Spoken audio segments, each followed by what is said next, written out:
Hello guys, welcome to current affairs for UPSC PSC IAS. Guys, अगर आप UPSC civil services की तैयारी कर रहे हैं या किसी भी स्टेट सिविल सर्विसेज एग्जामिनेशन की तैयारी कर रहे हैं तो बिल्कुल सही जगह पर आप आए हैं। यहां पर सभी सोर्सेज से न्यूज को कवर किया जाता है, जैसे कि the Hindu, Indian Express, Times of India, Live Mint जैसे जो न्यूज़पेपर्स होते हैं उनकी न्यूज को कवर किया जाता है। पीआईबी की रिपोर्ट्स को डिस्कस करते हैं। राज्यसभा टेलीविजन में जो भी इंपॉर्टेंट डिबेट्स डिस्कशन आती हैं उनको लेक्चर के दौरान कवर किया जाता है। Even EPW, down to earth Yojana जैसी जो मैगजीन्स होती हैं उनके आर्टिकल्स को भी कवर करते हैं। तो आप डेली रेगुलर अगर क्लासेस को अटेंड करेंगे, रिलीजियसली क्लासेस को फॉलो करेंगे तो आपको 100% गारंटी सक्सेस मिलेगी और आपका 100% गारंटी सिलेक्शन होगा। और 100% गारंटी सिलेक्शन का बकायदा प्रूफ दिया जाता है। नीचे डिस्क्रिप्शन पर आपको प्रूफ्स मिल जाएंगे, आप चेक कर सकते हैं कि previous year civil services examination में हमने जो टॉपिक्स कवर कराए थे उन्हीं से रिलेटेड क्वेश्चंस बने हैं। तो फटाफट चैनल को सब्सक्राइब कर लीजिए अगर आपने सब्सक्राइब नहीं किया है तो। इवन हम लोग काफी सारे हाई क्वालिटी जनरल स्टडीज के कोर्सेज भी ऑफर करते हैं। तो आने वाली स्लाइड्स में आपको कोर्सेज की डिटेल्स भी मिल जाएगी और हमारे दूसरे चैनल्स की इंफॉर्मेशन भी आपको प्रोवाइड करा दी जाएगी आने वाली स्लाइड्स में। और गाइस, नीचे डिस्क्रिप्शन पर टेलीग्राम के चैनल की लिंक भी आपको मिल जाएगी, आप उस चैनल को भी ज्वाइन कर सकते हैं। प्लस डिस्कशन ग्रुप भी है जहां पर काफी सारे सिविल सर्विसेज के एस्पिरेंट्स मौजूद हैं जो कि डेली बेसिस पर अपने जो भी डाउट्स वगैरह जो होते हैं उनको डिस्कस करते हैं, तो आप उसको ज्वाइन कर सकते हैं। तो फुल फोकस के साथ स्टार्ट करते हैं करंट अफेयर्स की क्लास को। बट बिफोर दैट ये कुछ कोर्सेज की डिटेल्स और हमारे चैनल्स की डिटेल्स हैं।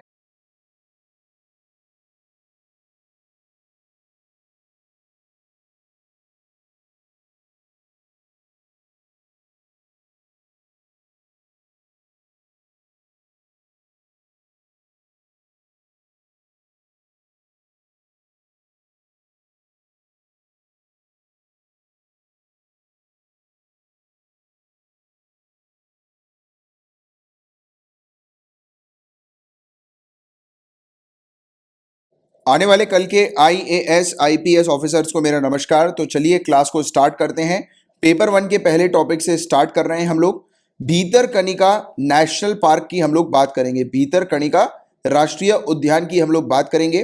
तो भीतरकनिका नेशनल पार्क की लोकेशन आपको पता होनी चाहिए कि कहां पर ये लोकेटेड है। तो ओडिशा आपको ध्यान में रखना है, ओडिशा में ये लोकेटेड है। किस चीज के लिए फेमस है? तो अपने मैंग्रोव्स के लिए फेमस है, राइट, मैंग्रोव वनों के लिए फेमस है। माइग्रेटरी बर्ड्स यहां पर आती हैं, दूर दराज से ट्रैवल करके प्रवासी पक्षियां यहां पर आती हैं। कछुए यहां पर हमें देखने को मिलते हैं, काफी फेमस है एक कछुआ जिसका नाम है Ridley turtle, olive Ridley turtle. और यहां पर एस्चुरीन क्रोकोडाइल्स हैं, मगरमच्छ हैं। और काउंटलेस क्रीक्स हम लोग को यहां पर देखने को मिलती है, क्रीक, काउंटलेस क्रीक, सकड़ी खाड़ियां जिसको हम लोग बोलते हैं, तो यहां पर है काफी सारी। और इंडिया की largest, second largest mangrove forest है ये, क्योंकि इंडिया का सबसे लार्जेस्ट मैंग्रोव जो है, जिन स्टूडेंट्स ने एनवायरमेंट की क्लास अटेंड करी है उनको इसका आंसर पता है, जरा नीचे कमेंट बॉक्स पर आंसर लिखकर बताइए। और जिन स्टूडेंट्स ने ऑलरेडी एनवायरमेंट के बारे में पढ़ा होगा तो बताओ कि इंडिया का सबसे लार्जेस्ट मैंग्रोव फॉरेस्ट कहां पर है। बहुत ही इंपॉर्टेंट है, पहले कई बार मैंग्रोव से रिलेटेड प्रीलिम्स में क्वेश्चन आ चुके हैं। आपको पता होना चाहिए कि सबसे लार्जेस्ट मैंग्रोव फॉरेस्ट हमारे इंडिया का कौन सा है? सुंदरबंस। होपफुली आप सभी लोगों ने इसका आंसर दे दिया होगा नीचे कमेंट बॉक्स पर। तो भीतरकनिका के अंदर हम लोग को 3 प्रोटेक्टेड एरियाज देखने को मिलते हैं, Bhitarkanika national park, Bhitarkanika wild life sanctuary और गृहमाथा मरीन सेंचुरी। तो ये गृहमाथा मरीन सेंचुरी है ना, यही हम लोग को एक देखने को मिलती है मरीन सेंचुरी जिसमें सबसे ज्यादा ऑलिव रिडले टर्टल्स आकर अंडा देते हैं। तो ये भी एनवायरमेंट की क्लास में मैंने पढ़ाया हुआ है, राइट। तो भीतरकनिका कहां पर लोकेटेड है गाइस? तो ये हम लोग को देखने को मिलती है कि जो एस्चुरी है ब्रह्मानी की और बैतरानी की और दमरा और महानदी रिवर सिस्टम की जो एस्चुरीज हैं, तो वहां पर ये भीतरकनिका लोकेटेड है। एस्चुरी आपको पता है ना, एस्चुरी क्या होता है? एस्चुरी जब रिवर का जो माउथ होता है, मतलब कि जहां पर रिवर समुद्र से जो है वो आकर मिलती है, तो रिवर की स्ट्रीम जो होती है, यानी कि उसकी जो फ्लो जो होता है वो काफी थोड़ा सा स्लो हो जाता है और फिर वो बहुत सारे डिवीजन में जो है वो बढ़ जाती है। अलग अलग डिवीजन में हम लोग को देखने को मिलता है कि इस प्रकार से जो है वो बढ़ जाती है। जैसे नदी आ रही है दूर दराज से, तो जैसे ही वो समुद्र से मिलने वाली होती है वो अलग अलग ब्रांचेस उसकी बन जाती हैं इस प्रकार से। तो उसको हम लोग एस्चुरी जो है वो पुकारते हैं, कहते हैं। ठीक है, क्लियर है आपको यहां तक बातें? आगे बढ़ते हैं। और इसमें और क्या चीज मेंशन है? कहा जाता है कि 70% कंट्री की एस्चुरीन और सॉल्ट वाटर क्रोकोडाइल यहां पर पाए जाते हैं, खारे पानी के क्रोकोडाइल यहां पर पाए जाते हैं, राइट। और इनका कंजर्वेशन, इनका संरक्षण हम लोगों ने 1975 में ही शुरू कर दिया था। भीतरकनिका के अंदर बहुत सारी फौना की प्रजाति है, फौना यानी कि एनिमल की प्रजाति है, फ्लोरा यानी कि प्लांट होता है, फौना यानी कि एनिमल होता है। यहां पर 3000 लगभग स्पॉटेड डियर्स हम लोग को देखने को मिलते हैं, चित्तीदार हिरण बर्ड की स्पीसीज है, और दूसरी प्रजातियां भी है जैसे कि वाइल्ड बोर, जंगली सुअर, जैकाल यानी कि सियार, हाइनास यानी कि लक्कड़बग्गा, जंगल कैट यानी कि जंगली बिल्ली, राइट, और फिशिंग कैट मछली पकड़ने वाली बिल्लियां, राइट। और ये हम लोग को वाटर मॉनिटर लिजर्ड्स देखने को मिलते हैं, मॉनिटर लिजर्ड्स, वो छिपकली होती है, बड़ी बड़ी वाली छिपकली हम लोग को देखने को मिलती है, राइट, पानी की निगरानी करने वाली छिपकलियां। और रीसस यानी कि रीसस मकाउस, बंदर होते हैं ये वैसे तो रीसस मकाउस, राइट। और कॉमन लंगूर भी यहां पर पाए जाते हैं, राइट, लंगूर तो आप जानते ही हैं। इसके अलावा इंडियन सिविट कैट भी हम लोग को यहां पर, और हेर भी हम लोग को यहां पर देखने को मिलते हैं, यानी कि खरगोश और बिल्लियां वगैरह हम लोग को यहां पर नजर आती हैं, देखने को मिलती हैं इस क्षेत्र पर, भीतरकनिका नेशनल पार्क में। ये एरिया जो है गाइस, ये नेशनल पार्क डिक्लेयर हुआ था 1998 में, और रामसर साइट ये डिक्लेयर की गई थी यूनेस्को के द्वारा 2002 में। ये टॉपिक अभी न्यूज में इसलिए आया है क्योंकि साइक्लोन यास जो है, इसने यहां पर भीतरकनिका के काफी सारे पेड़ जो है वो गिरा दिए हैं, काफी सैकड़ों पेड़ जो है वो गिरा दिए हैं भीतरकनिका के अंदर, राइट। तो ये वाली चीज हम लोग को यहां पर देखने को मिल रही है, राइट। और अब नेक्स्ट टॉपिक आता है, इसमें हम बात करेंगे ल्यूव्र संग्रहालय के बारे में, ल्यूव्र म्यूजियम के बारे में हम लोग चर्चा करेंगे। तो दुनिया का सबसे बड़ा आर्ट म्यूजियम ये हम लोग को देखने को मिला है, कला संग्रहालय है ये, दुनिया का सबसे बड़ा। कहां पर है, क्वेश्चन आएगा तो पेरिस आपको लिखना है, राइट। और दुनिया का सबसे ज्यादा विजिट किए जाने वाला म्यूजियम है ये, काफी सारे लोग यहां पर आकर विजिट करते हैं, देखते हैं यहां पर म्यूजियम को। और वो मोनालिसा की पेंटिंग किन किन ने देखी है, मोनालिसा की दीवार पे लगी रहती है ना पेंटिंग, तो यहीं पर ही वो पेंटिंग हम लोग को देखने को मिलती है, काफी शानदार पेंटिंग। और दुनिया भर के जो सांस्कृतिक संगठन है, कल्चरल ऑर्गेनाइजेशन है, और आर्ट लवर हैं, जो कला प्रेमी हैं, वो यहां पर आकर विजिट करते हैं और बहुत पसंद करते हैं यहां पर आना। ये टॉपिक अभी न्यूज में क्यों था, तो आर्ट हिस्टोरियन और क्यूरेटर लॉरेंस डेस्कार्स, कला इतिहासकार और क्यूरेटर लॉरेंस डेस्कार्स, ये पहली महिला है जिन्हें अपॉइंट किया गया है प्रेसिडेंट के पद के लिए इस म्यूजियम की 228 सालों की हिस्ट्री में पहली महिला प्रेसिडेंट को अपॉइंट किया गया है इस म्यूजियम के अंदर। तो ये वाली चीज आप लोग को थोड़ी सी ध्यान में रखनी है, ठीक है। तो गाइस, सबसे पहले तो मैं आपको इंडिया से ले चलता हूं कहीं पर, तो इंडिया पे मुंबई पे आ जाओ आप लोग, मुंबई से डुबकी लगाओ अरेबियन सी पे। एक मिनट, ज़्यादा लंबी डुबकी लग गई है तो, हाँ, इंडिया से अरेबियन सी पे डुबकी लगाओ, अरेबियन सी पे डुबकी लगा के वेस्ट की तरफ आओ, गल्फ ऑफ एडन आपको दिखाई दे रहा होगा यमन के नीचे, गल्फ ऑफ एडन पे उतर जाओ सोमालिया में, सोमालिया से इथियोपिया जाओ, इथियोपिया से नीचे आ जाओ केनिया की तरफ, फिर आप युगांडा की तरफ आ जाओ। यहीं पर आप देखो नीचे युगांडा के नीचे लेक विक्टोरिया आपको दिख रही होगी, लेक विक्टोरिया, ठीक है। और यहीं से कूदी मारो और रवांडा पे आ जाओ। ये रवांडा कंट्री की लोकेशन देखो, ठीक है, देख लिया आपने लोकेशन कहाँ पर है रवांडा कंट्री। इसके नीचे बुरुंडी है, फिर तंजानिया है, ऊपर युगांडा है, साइड में डेमोक्रेटिक रिपब्लिक ऑफ कॉन्गो हम लोग को देखने को मिल रही है, ठीक है, सही है। तो ये रवांडा की आपने लोकेशन देख ली, और यहीं पर ही आप देखोगे एक और हम लोग को लेक देखने को मिलती है, लेक तांगा नीका, राइट। और लेक विक्टोरिया वैसे इंपॉर्टेंट है, ये चीज़ आती है एग्जाम में। फिर आ जाओ, चलो ऊपर की तरफ आ जाओ, अफ्रीका के ऊपर की तरफ आ जाओ, लीबिया से कूदी मारो मेडिटेरेनियन सी पे, मेडिटेरेनियन सी पे आप आ गए। अब वहाँ से आप चलो फ्रांस की तरफ, फ्रांस आपको दिखाई दे रही होगी, फ्रांस कंट्री आपको दिख रही है, ये फ्रांस ऊपर की तरफ आपको दिख रही है। फ्रांस के ऊपर आप देखने की कोशिश करेंगे तो फिर आपको बेल्जियम दिखाई देगा फ्रांस के ऊपर, राइट। देखो आप बेल्जियम को फ्रांस के ऊपर, तो हमने क्या देखा, बेल्जियम, फ्रांस और रवांडा को देखा। तो चलो अब देख लिया आपने ये सब चीजें, आ जाओ वापस इंडिया पे और अपने टॉपिक पे आ जाते हैं अपन। तो बात करेंगे रवांडा जेनोसाइड के बारे में, रवांडा नरसंहार के बारे में। तो यहाँ पर 8 लाख लोगों की मौत हुई थी 1994 में। तो क्वेश्चन अगर आए कि रवांडा जेनोसाइड कब हुई थी, तो 1994 आपका जवाब होना चाहिए। क्या होना चाहिए, 1994 रवांडा में नरसंहार हुआ था। रवांडा की लोकेशन मैंने आपको बता दी। अभी के लिए टॉपिक न्यूज में इसलिए क्योंकि फ्रांस के प्रेसिडेंट इमैनुअल मैक्रोन, इनका कहना है कि ये रिकॉग्नाइज करते हैं कि इनकी कंट्री का जो था वो रोल था यानी कि इनकी कंट्री इन्वॉल्व थी रवांडा जेनोसाइड में और ये क्षमा की उम्मीद कर रहे हैं, राइट। तो इसको लेकर ये टॉपिक रवांडा जेनोसाइड का हमें देखने को मिला है और 1994 से ही हमें देखने को मिलता है कि रवांडा जो है यानी कि रवांडा के जो निवासी हैं वो जो है वो दोषी मानते हैं फ्रांस को, कि फ्रांस जब आया, फ्रांस की फोर्सेज आई तो उन्होंने और तबाही जो है वो यहाँ पर मचा दी थी। तो रवांडा की बात करते हैं। रवांडा एक लैंडलॉक कंट्री है। हमने देखा ना रवांडा को, क्या आपको कहीं पर कोई समुद्र दिखा? क्या नहीं दिखा ना। एक लेक विक्टोरिया थी, वो भी काफी दूर थी रवांडा से।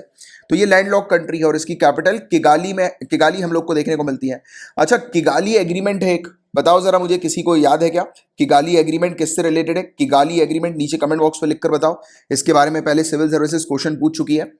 अब देखो, ये कंट्री के अंदर हम लोग को मेजॉरिटी और माइनॉरिटी कम्युनिटी देखने को मिलती है। मेजॉरिटी और माइनॉरिटी कम्युनिटी सुनते सही थी आपके दिमाग में एकदम एक्टिवेशन हो जाना चाहिए आपका दिमाग की, अरे मेजॉरिटी और माइनॉरिटी के बीच में विवाद हुआ होगा, तो बिल्कुल सही है। और आपको यह भी पता होना चाहिए कौन सी मेजॉरिटी और कौन सी माइनॉरिटी है। तो हुतू यहां पर मेजॉरिटी कम्युनिटी देखने को मिलती है और तुत्सी यहां पर माइनॉरिटी कम्युनिटी देखने को मिलती है।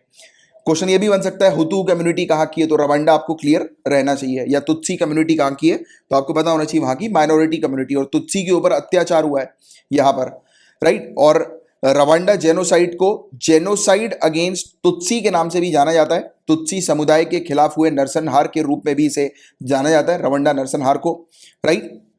यहां पर तुत्सी कम्युनिटी के लोगों को बेरहमी से मारा गया था, राइट, जो और हुतू मेजॉरिटी के द्वारा, हुतू मेजॉरिटी सरकार के द्वारा।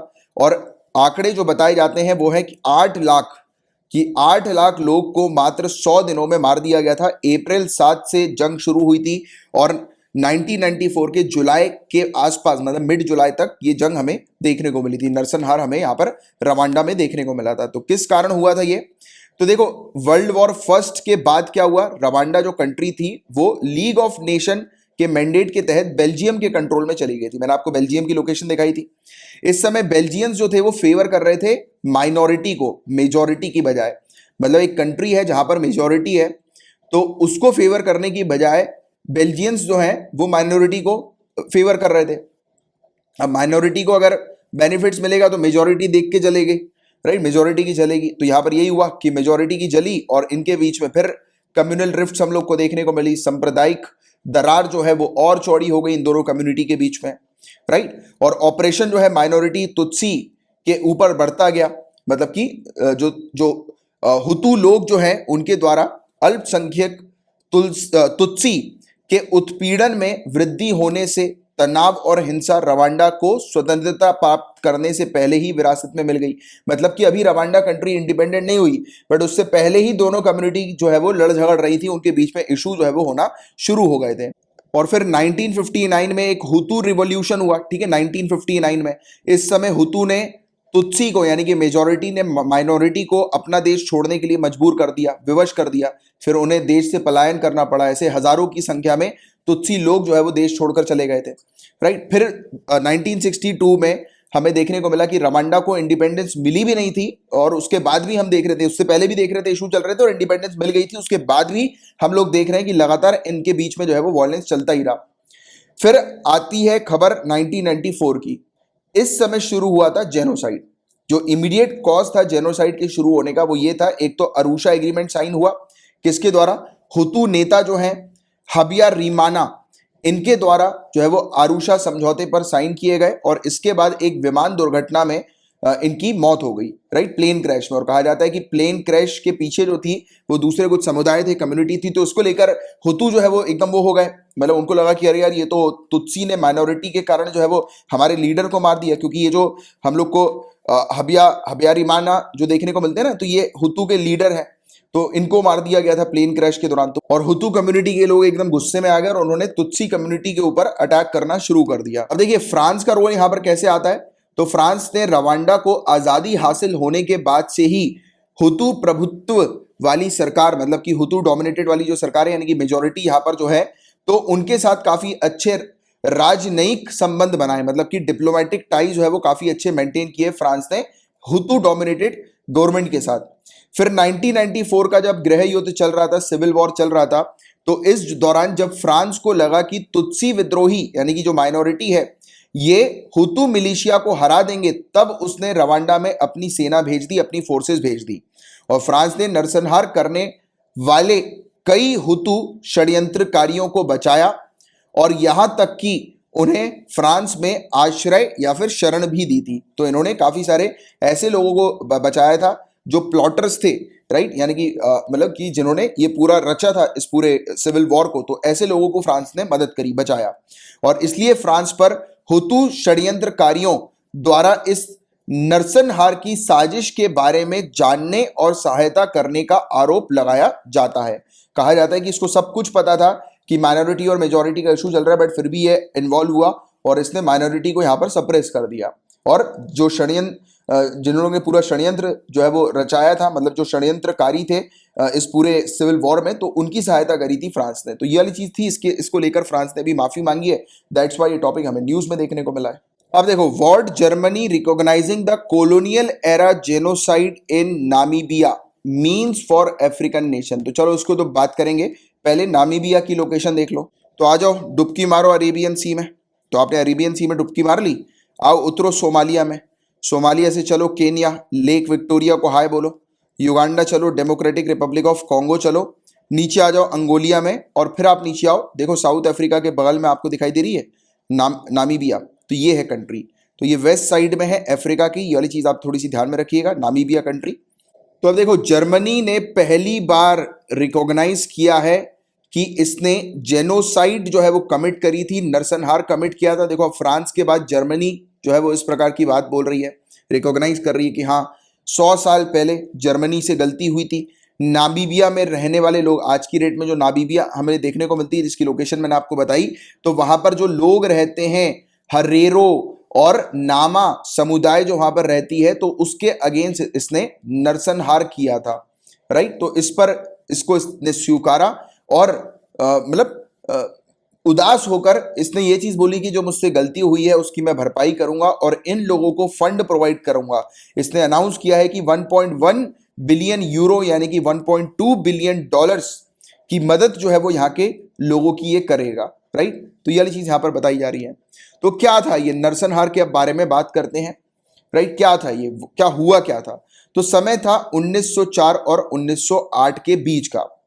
जर्मन कॉलोनियल सेटलर ने टेंस ऑफ थाउजेंड मैन को, वुमेन को और बच्चों को, जो हेरेरो और नामा ट्राइब्स के हम लोग को देखने को मिले थे, तो उनको मार दिया था। तो जर्मनी ने जब वहां पर कॉलोनी बनाई थी तो हजारों की संख्या में बच्चों को भी नहीं छोड़ा, महिलाओं को भी नहीं छोड़ा और पुरुषों को भी मार डाला, जो कि हेरोरो और नामा ट्राइब्स के थे। तो क्वेश्चन आ जाए हेरोरो या नामा ट्राइब अभी न्यूज में थी, कहाँ की है, तो आपको याद रखना है कि ये ट्राइब जो है वो हम लोग को नामीबिया की देखने को मिलती है, राइट। और क्यों मारा? क्योंकि इन्होंने रिबेल किया था, विद्रोह किया था कॉलोनियल रूल के अगेंस्ट, जर्मनी के अगेंस्ट, राइट। तो जर्मनी साउथ वेस्ट अफ्रीका उस समय वो हुआ करती थी वाला क्षेत्र, तो वहां पर इन्होंने विद्रोह किया था लोगों ने, तो इसलिए इसने मार डाला। जैसे कि हम बोलते हैं ना कि हमारे यहाँ जो जलियनवाला बाग हत्याकांड हुआ था, तो ब्रिटिशर्स ने हमारे ऊपर जो है वो मतलब हमारे जो आम जनता है लोगों के ऊपर जो है वो फायरिंग करती थी, राइट, याद आ रहा है ना आपको? तो उसी प्रकार की चीज, और ऐसी ऐसी बहुत सारी घटना जो इंडिया में हुई थी, तो वैसे ही वहां पर भी ये घटना हुई थी इस प्रकार की, राइट। और रीजन क्या था यहां पर, यानी कि लोग बाग जो है वो क्यों विद्रोह कर रहे थे? तो लोकल ट्राइब्स ने देखा कि जर्मन सेटलर जो है, जो जर्मनी के लोग यहां पर आकर सेटल हो गए हैं, तो वो उनकी जमीन को और उनके रिसोर्स को एक्सप्लॉइट कर रहे हैं, उस पर नुकसान पहुंचा रहे हैं, राइट। तो उनके लिए वो खतरा देखते थे। जैसे कि हमारे यहाँ की कंडीशन की बात करें, हमारे यहाँ जब ब्रिटिशर्स आए थे तो एक टाइम पर हम लोग को लगने लगा था कि अरे यार ये तो एक्सप्लॉइट कर रहे हैं, राइट, किसानों को लोन के जाल में फंसाकर उनकी जमीन छीन ले रहे हैं, राइट, एक्सप्लॉइट कर रहे हैं बहुत बुरी तरह से। तो ये सब चीजें वहां पे भी हो रही थी। तो कुछ महत्वपूर्ण घटनाओं की बात करें तो वाटरबर्ग की लड़ाई, क्वेश्चन आ सकता है बैटल ऑफ वाटरबर्ग किससे एसोसिएटेड है? तो नामीबिया आपको लोग को थोड़ा सा ध्यान में रखना है। तो इस लड़ाई में जर्मन सैनिकों द्वारा रेगिस्तान में, डेजर्ट में महिलाओं और बच्चों सहित लगभग 80,000 हरेरों का पीछा किया गया, जिसमें से मात्र 15,000 लोग ही जीवित बच सके। तो ये चीज हुई थी। और वर्तमान नामीबिया पर जर्मनी का अधिकार कब तक रहा? तो 1884 और 1890 के बीच में, 1884 और 1890 के बीच में जर्मनी ने वर्तमान नामीबिया के कुछ हिस्सों को औपचारिक रूप से उपनिवेश बना लिया था, मतलब कि कॉलोनी बना ली थी कुछ एरिया को, राइट, वहां की 1884 और 1890 के समय पर। और जर्मनों ने 1915 तक इस क्षेत्र पर शासन किया, जिसके बाद इस पर 75 तक दक्षिण अफ्रीका यानी कि 75 साल तक दक्षिण अफ्रीका का नियंत्रण रहा, राइट। इसके बाद ये साउथ अफ्रीका जो थी उसका कंट्रोल जो है वो 75 ईयर्स तक नामीबिया के पास आ गया था। तो साउथ अफ्रीका के बगल में ही है ये नामीबिया, जिसके बारे में मैंने आपको मैप में बताया था। और नामीबिया को बाद में जाकर वर्ष 1990 में स्वतंत्रता प्राप्त हुई थी। अब आगे की कार्रवाई क्या है, तो कुछ इतिहासकारों का, हिस्टोरियंस का कहना है कि इन अत्याचारों को 20वीं शताब्दी का पहला नरसंहार बताया जाता है। 20th सेंचुरी का पहला जेनोसाइड डिस्क्राइब करते हैं कुछ हिस्टोरियंस।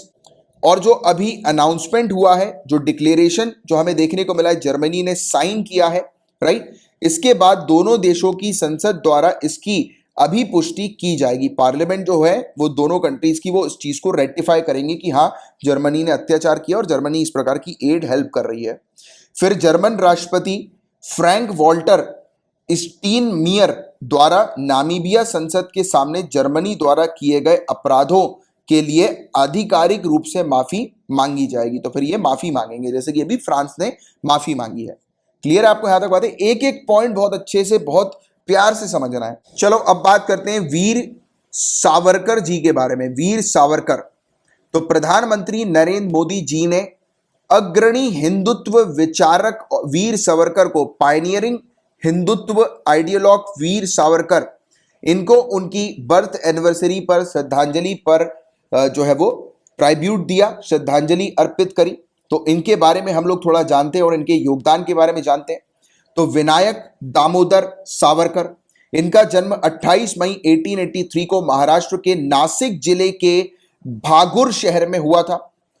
वह विदेशी वस्तुओं के विरोधी थे, यानी कि ये फॉरेन गुड्स के अगेंस्ट थे और स्वदेशी के विचार का समर्थन करते थे, प्रोपोगेट करते थे स्वदेशी आइडिया को। और 1905 में उन्होंने दशहरे के अवसर पर सभी विदेशी सामानों को अलाव, मतलब कि बॉन फायर जो था दशहरा के समय पर, उन्होंने दशहरा के बॉन फायर में सभी फॉरेन गुड्स को जला दिया था। अब देखो, मेंस में एक ऐसा क्वेश्चन आया था काफी पहले कि गांधी जी ने यहां पर स्वदेशी मूवमेंट की शुरुआत करी थी, तो इस पर आप क्या कमेंट करना चाहते हो? तो देखो गाइस, स्वदेशी मूवमेंट ऑलरेडी देख सकते हो आप, 1905 का पीरियड है। इस समय गांधी जी यहां पर इंडिया में नहीं थे। तो इस समय हमें देखने को मिला था कि सावरकर जी के द्वारा ये स्वदेशी मूवमेंट जो है वो शुरू कर दिया गया था, राइट। तो स्वदेशी मूवमेंट जिसके थ्रू हम देखते हैं ना, गांधी जी प्रमोट करते थे कि उन्होंने बोला था कि सभी लोग जो है वो इंडिया के गुड्स जो है वो पहने, यानी कि इंडिया के क्लोथ पहने। खादी को इन्होंने प्रमोट किया था, याद आ रहा है आपको? फॉरेन गुड्स को बॉयकॉट करने का इन्होंने बोला था। बट उससे पहले ही इस प्रकार के हम लोग को मूवमेंट इंडिया के अंदर देखने को मिलते थे। तो उसका आप इस प्रकार से एग्जाम्पल लिख सकते हैं।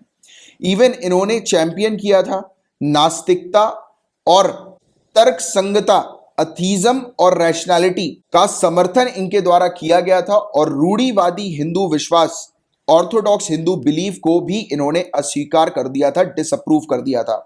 वास्तव में उन्होंने गौ पूजा का भी, काउ वर्शिप को भी जो है वो सुपरस्टिशियस के रूप में माना, अंधविश्वास के रूप में बताकर खारिज कर दिया, डिसमिस कर दिया।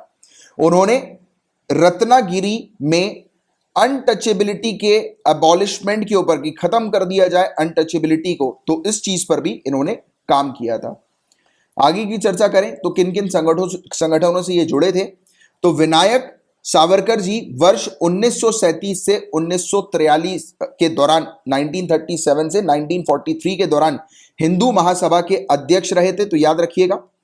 और 22 अक्टूबर 1939 को कांग्रेस मंत्रालयों द्वारा त्याग पत्र, रेजिग्नेशन दिए जाने के बाद इनके नेतृत्व में हिंदू महासभा, यानी कि इनकी लीडरशिप में हिंदू महासभा ने मुस्लिम लीग के साथ मिलकर सिंध, बंगाल और नॉर्थ वेस्ट फ्रंटियर प्रोविंस प्रांतों में सरकार बनाने के लिए सहयोग किया था। तो इनकी लीडरशिप में हम लोग को देखने को मिला था कि मुस्लिम लीग ने जो है वो हमें देखने को मिला कि गवर्नमेंट बनाने का काम किया सिंध, बंगाल और नॉर्थ वेस्ट फ्रंटियर प्रोविंस में। और सावरकर ने पुणे में अभिनव भारत समाज नामक संगठन की स्थापना भी करी थी। तो याद रखिएगा, अभिनव भारत सोसाइटी किसकी द्वारा इसका फाउंडेशन रखा गया था, तो हम लोग को ध्यान में रखना है सावरकर जी के द्वारा ये रखा गया था। इसके अलावा इन्होंने लोकमान्य तिलक की स्वराज पार्टी की सदस्यता भी ग्रहण करी थी। स्वदेशी मूवमेंट में ये इन्वॉल्व थे। बाद में इन्होंने तिलक की स्वराज पार्टी जो है वो ज्वाइन कर ली थी। उनके भड़काने वाले देशभक्तिपूर्ण भाषणों और गतिविधियों ने ब्रिटिश सरकार को नाराज कर दिया था। तो इनकी जो स्पीच थी, पैट्रियोटिक स्पीच जो थी, देशभक्ति वाली जो इनके भाषण थे, राइट, और इस चीज से ब्रिटिशर्स काफी परेशान हो गए थे, राइट, और इसके परिणाम स्वरूप ब्रिटिश सरकार ने उनकी बीए डिग्री को वापस ले लिया था। तो इनकी जो बीए डिग्री जो थी वो वापस ले ली थी ब्रिटिश सरकार ने। तो ये वाला भी एक पॉइंट आपको पता होना चाहिए। और ये फाउंडर थे फ्री इंडिया सोसाइटी के। तो ये वाली चीज भी आप ध्यान में रखना। सोसाइटी सेलिब्रेट करती थी इंपॉर्टेंट डेट्स जो इंडियन कैलेंडर के अंदर थी, जैसे कि फेस्टिवल्स थे, फ्रीडम मूवमेंट्स थे, राइट। तो जो इंपॉर्टेंट फ्रीडम मूवमेंट्स थे तो वहां पर ये उसके बारे में डिस्कशन करते थे और सेलिब्रेट करते थे उन सब चीजों के बारे में। तो ये फ्री इंडिया सोसाइटी का मेन मकसद हम लोग को देखने को मिलता था। तो और विनायक सावरकर जी और गणेश सावरकर जी, इन्होंने मित्र मेला की शुरुआत करी थी, जो कि एक रिवॉल्यूशनरी सीक्रेट सोसाइटी थी। क्रांतिकारी गुप्त समाज मित्र मेला था ये। इसकी शुरुआत 1899 में नासिक में की गई थी इनके द्वारा। अब इनके कुछ वर्क्स की बात करें तो इनकी किताब है the history of war of Indian independence. तो सावरकर जी ने गुरिल्ला वॉरफेयर ट्रिक्स के बारे में बताया है, राइट, कि जिसका उपयोग 1857 के सिपाही म्यूटिनी के द्वारा किया गया था। जो सिपाही विद्रोह जो था ना 1857 के रिवोल्ट का, तो उस समय सिपाहियों ने गुरिल्ला वॉरफेयर का जो उपयोग किया था, तो उसके बारे में इस बुक में मेंशन्ड है। साथ ही साथ बुक को बैन कर दिया गया था ब्रिटिशर्स के द्वारा, बट मैडम बीखा जी कामा ने पब्लिश करी थी इस बुक को नीदरलैंड, जर्मनी और फ्रांस के अंदर, जो कि बाद में काफी सारे इंडियन रिवॉल्यूशनरीज तक पहुंच गई थी ये किताब।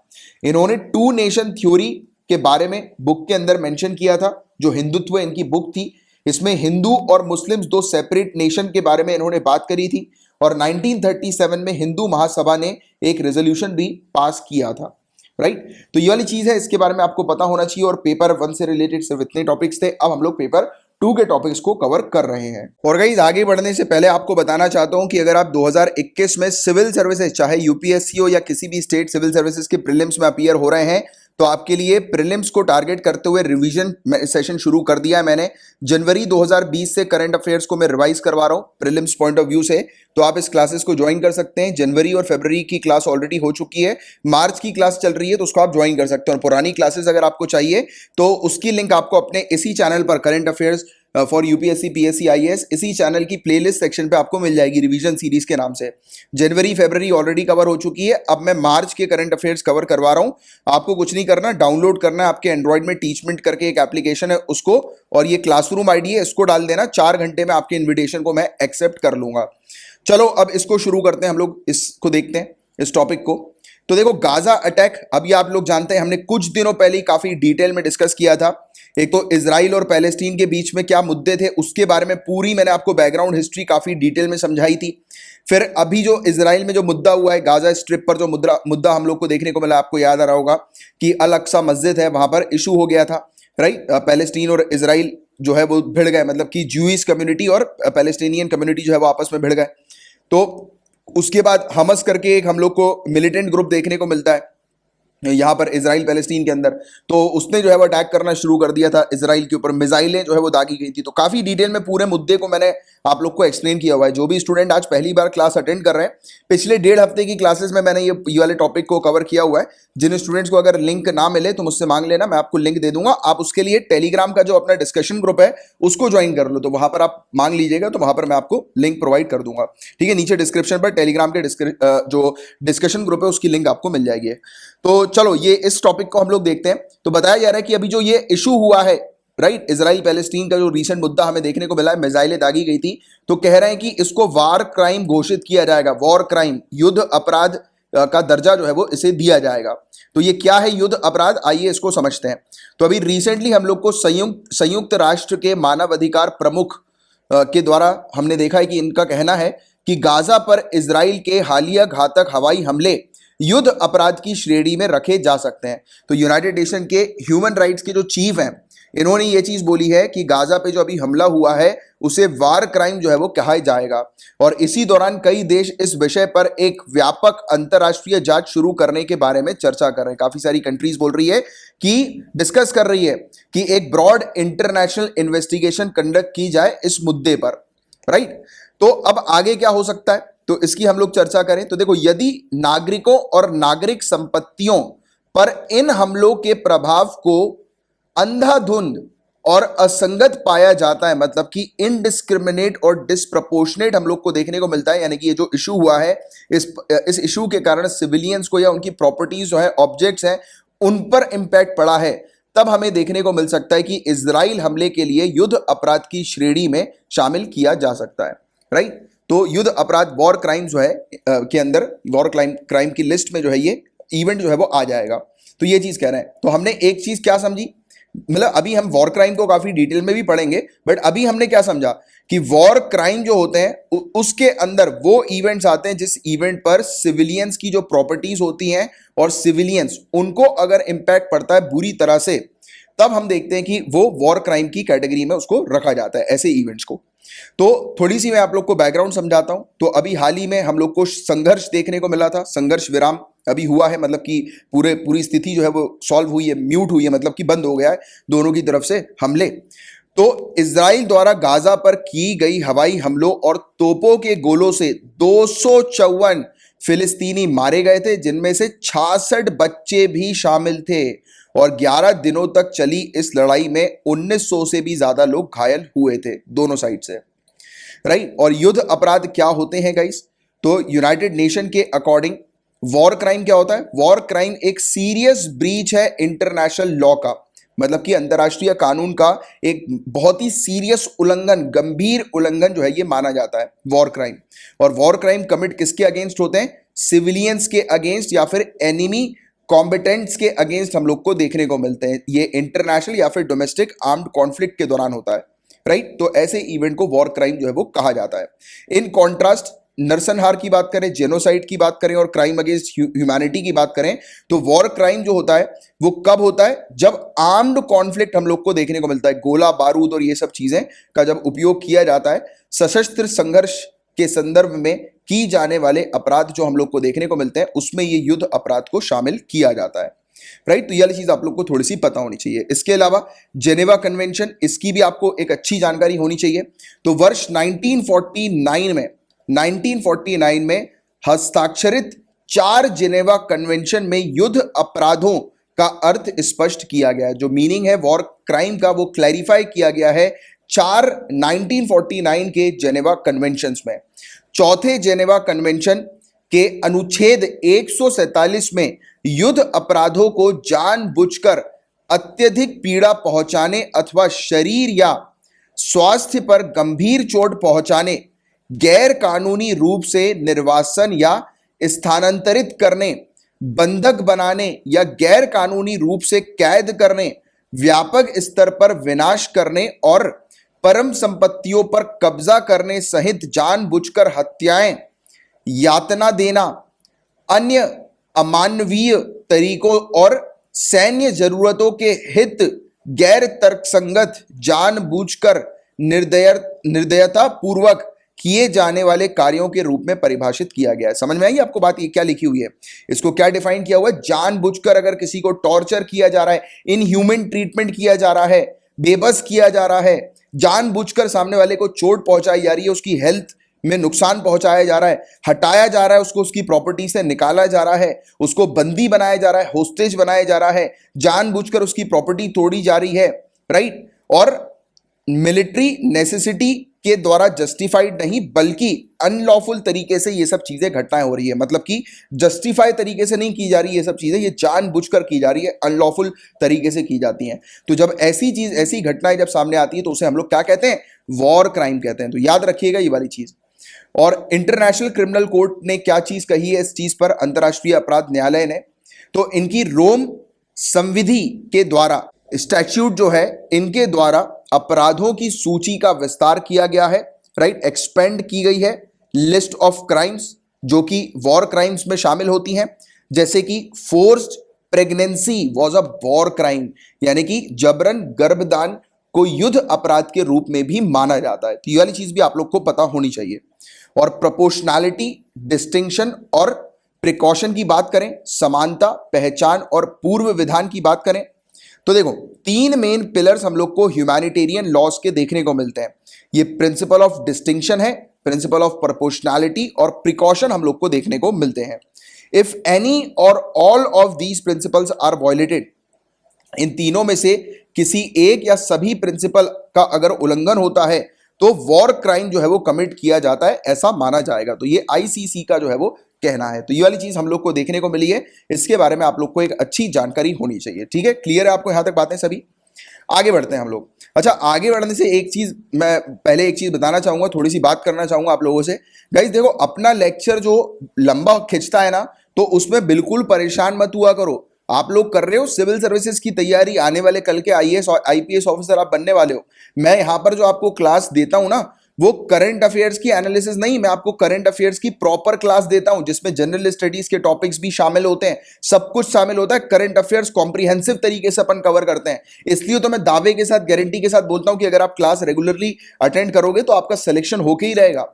और मैं आपको बता दूं, एक खुशखबरी भी देना चाहता हूं। अपनी जो टीम है, यानी कि मतलब जो इस तरफ से मेरे साइड से जो टीम काम करती है आप लोगों के लिए, तो उनमें से हमारी टीम के एक मेंबर का सिलेक्शन हो गया, मतलब कि प्रीलिम्स उन्होंने क्वालिफाई कर दिया है। और उन्होंने मुझसे कहा था कि सर, आपके जो मैगजीन है, आपने जो अभी मैगजीन जो बनाई हुई है पिछले साल की, तो सिर्फ उसी को पढ़कर मैंने गुजरात पीएससी दिया था और मेरा प्रीलिम्स क्वालिफाई हो गया है।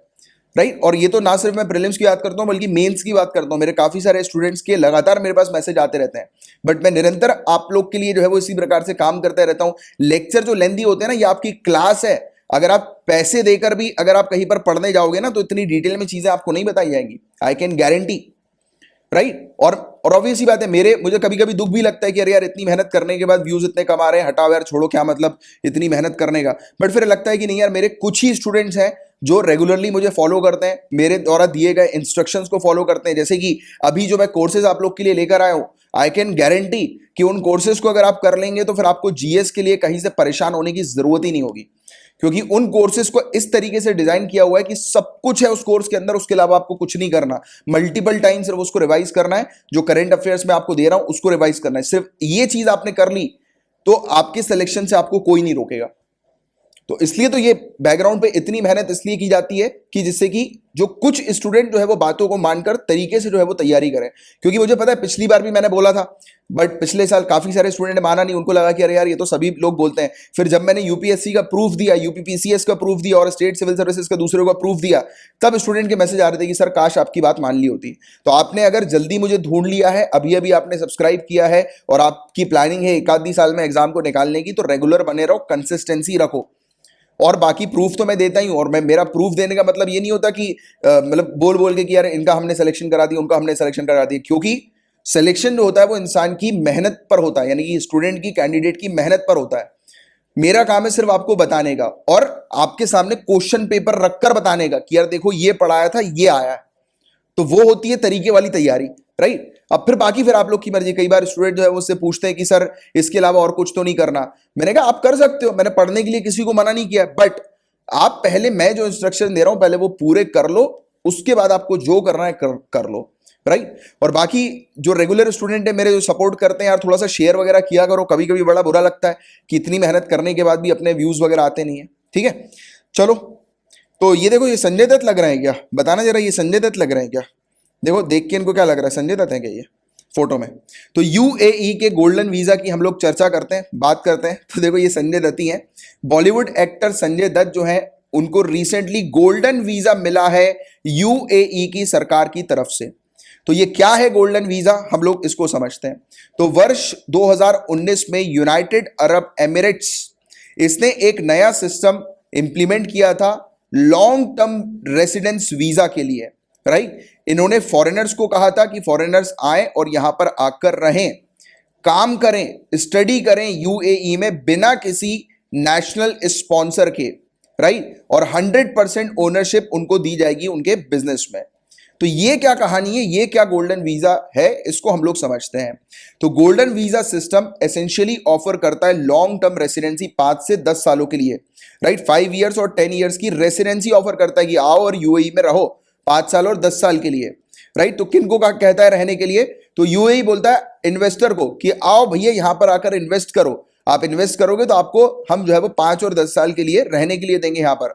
आप एंटरप्रेन्योर हो तो आप आओ यहां पर, आप इंडिविजुअल हो, आपके पास आउटस्टैंडिंग टैलेंट है, जैसे कि आप रिसर्चर हो, साइंटिस्ट हो, मेडिकल प्रोफेशनल हो, राइट, और साइंटिफिक और नॉलेज वाली फील्ड में आप आते हो, या फिर आप रिमार्केबल स्टूडेंट हो, टॉप करने वाले स्टूडेंट हो, तो आप आओ यहां पर और हमारे पास रहो। तो मतलब कुल मिलाकर ये पूरे दुनिया भर से टैलेंट को अट्रैक्ट करने की स्कीम है गोल्डन वीजा ऑफर। ये मेंस के लिए आपकी ऐसी अंडरस्टैंडिंग होनी चाहिए कि यूएई प्लानिंग कर रहा है कि लोगों को अट्रैक्ट कर रहा है कि आओ हम आपको रेसिडेंस जो देंगे रहने के लिए यहां पर देंगे, आप आ जाओ, बस सिर्फ आपको इन्वेस्टमेंट करना है। मतलब कि कुल मिलाकर यूएई अपने डेवलपमेंट के लिए लोगों को अट्रैक्ट कर रहा है, राइट, ये बोल के कि आपको यूएई की जो है वो रेसिडेंसी दी जाएगी। अब देखिए इस चीज के लिए कौन कौन एलिजिबल है, तो ये उतना याद वगैरह करने की जरूरत नहीं, सिर्फ समझ लो बस एक बार। तो इन्वेस्टर्स, निवेशकों के लिए कहते हैं ये लोग दिरम, वहां पर दिरम चलती है ना करेंसी, तो 10 मिलियन दिरम जो है वो आकर डिपॉजिट करो पब्लिक इन्वेस्टमेंट में, या तो किसी प्रकार के इन्वेस्टमेंट फंड में डाल दो पैसा, या कंपनी में डाल दो, तो आपको अलाउ किया जाएगा। और किए जाने वाले कुल निवेश का 60% गैर अचल संपत्ति के रूप में होना चाहिए। टोटल इन्वेस्टमेंट ये मतलब रियल एस्टेट के फॉर्म में नहीं होना चाहिए, मतलब कि इंफ्रास्ट्रक्चर के फॉर्म में नहीं, बल्कि नॉन इंफ्रास्ट्रक्चर के फॉर्म में होना चाहिए 60% टोटल इन्वेस्टमेंट।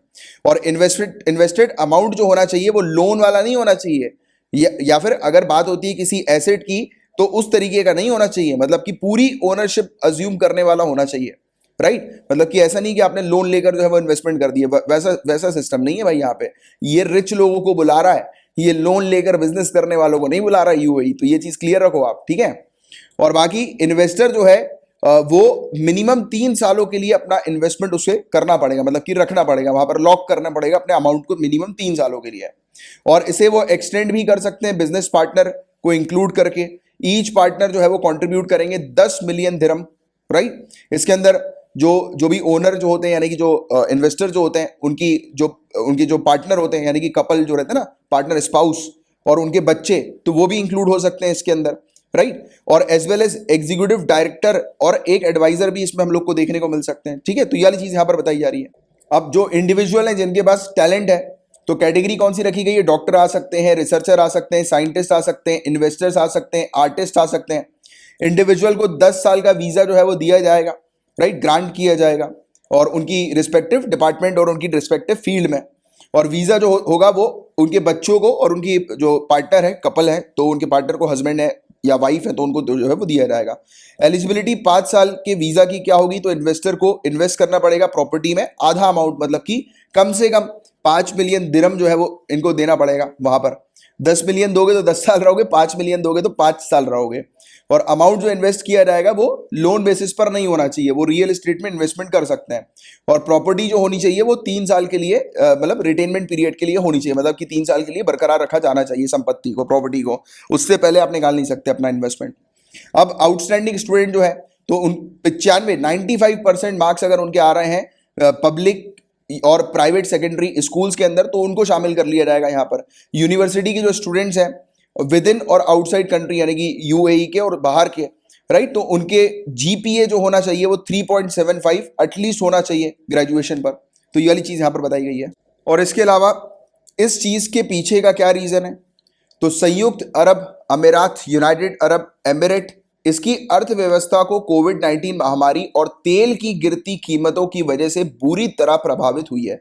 इसकी इकोनॉमी इफेक्ट हुई है बुरी तरह से, तो ये चाह रहा है कि अपनी इकोनॉमी को जो है वो मतलब बूस्ट करना, तो इसलिए ये इस प्रकार की स्कीम जो है वो लेकर आ रहा है, गोल्डन वीजा स्कीम, राइट। और इसका मेन फोकस क्या है कि यूएई सरकार के कदम का उद्देश्य क्या है कि इन प्रवासियों को वापस लाना और खाड़ी देश में प्रतिभाशील लोगों और उत्कृष्ट मस्तिष्क वाले व्यक्तियों को, मतलब कि ग्रेट माइंड वाले लोगों को, टैलेंटेड लोगों को, जो मैं अभी थोड़ी देर पहले आपको बता रहा था कि ये चाह रहा है पूरे दुनिया भर के टैलेंटेड लोग यहां पर आ जाएं और हेल्प करें इसकी गल्फ कंट्री की नेशन बिल्डिंग में, राइट। तो ये वाली चीज पर ये काम करता है इस प्रकार से।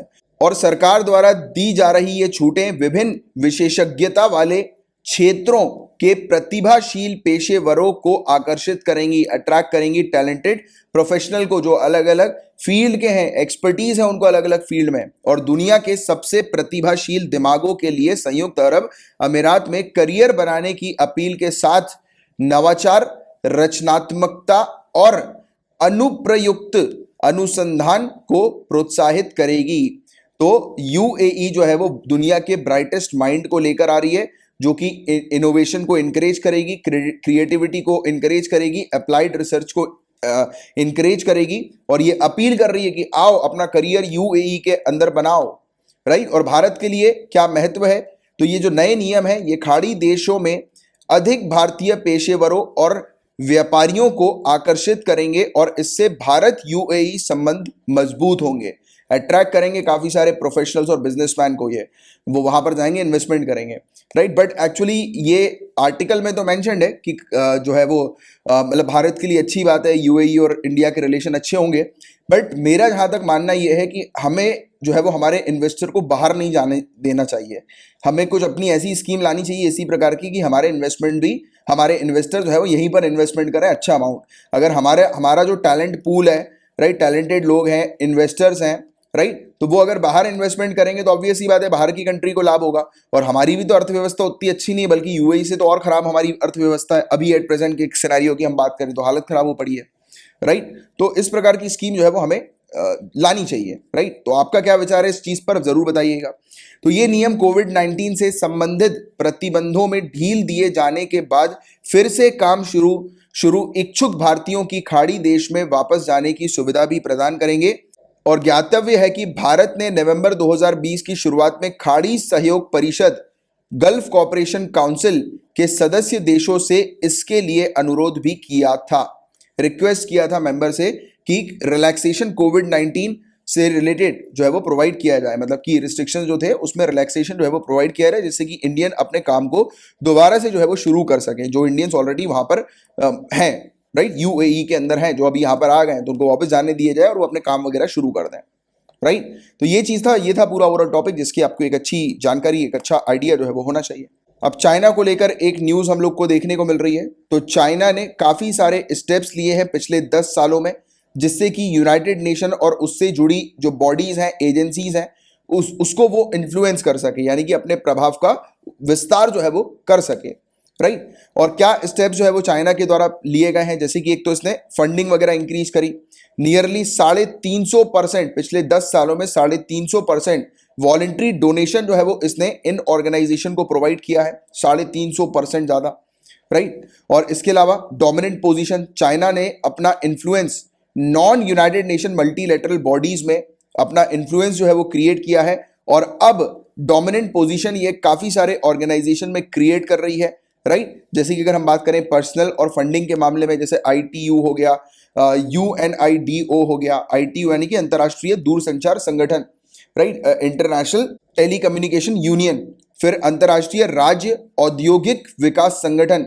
United Nation Industrial Development Organisation, जैसे काफी सारे जो संगठन है उसमें अपनी प्रभावशाली स्थिति रखता है ये, राइट। और फोकस ग्रुप्स कौन से हैं, तो चाइना फोकस जो करता है वो किसके ऊपर करता है कि ये इंटरनेशनल स्टैंडर्ड सेटअप करेगा, किस चीज के लिए, जो चाइनीज कंपनी के जो फॉर्च्यून्स हैं उनको बूस्ट करने के लिए, मतलब चीनी कंपनी की जो सफलता है उसको बढ़ावा देने के लिए, और बीजिंग के प्रोजेक्ट को फेवर करने के लिए, जैसे कि बेल्ट एंड रोड इनिशिएटिव। तो इसका फोकस ग्रुप जो है वो इसी पर है, बेल्ट एंड रोड इनिशिएटिव के ऊपर। तो इसलिए तो ये इतने सारे ऑर्गेनाइजेशन के साथ जो है वो पिछले 10 सालों में इन्वॉल्व हो रहा है, राइट, बार बार जो इन्वेस्टमेंट कर रहा है, जिससे कि ये सब ऑर्गेनाइजेशन और कंट्री जो है वो से अट्रैक्ट और इसके प्रोजेक्ट पर जो है वो काम करना शुरू करें, राइट। अब इन उपायों के क्या प्रभाव हैं, इंपैक्ट क्या इस मेजर के हम लोग को देखने को मिल रहे हैं। तो संयुक्त राष्ट्र की 15 प्रमुख एजेंसियों में 4 एजेंसी चीन के प्रत्यक्ष नेतृत्व में हैं। तो प्रिंसिपल एजेंसी जो यूनाइटेड नेशन की है, आईटीयू जिसकी बात करी, यूएनआईडीओ जिसकी बात करी, फिर फूड एंड एग्रीकल्चर ऑर्गेनाइजेशन और इंटरनेशनल सिविल एविएशन ऑर्गेनाइजेशन।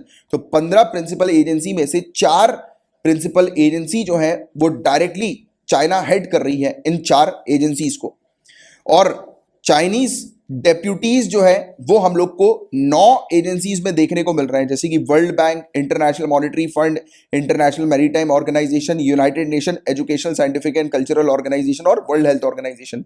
इसके डेप्यूटीज, उपाध्यक्ष जो है वो यहां पर मौजूद है इन 9 यूनाइटेड नेशन के ऑर्गेनाइजेशन पर। तो कहीं ना कहीं इंपैक्ट ये अपना यूनाइटेड नेशन की एजेंसीज में और ऑर्गेनाइजेशन में क्रिएट कर ही रहा है।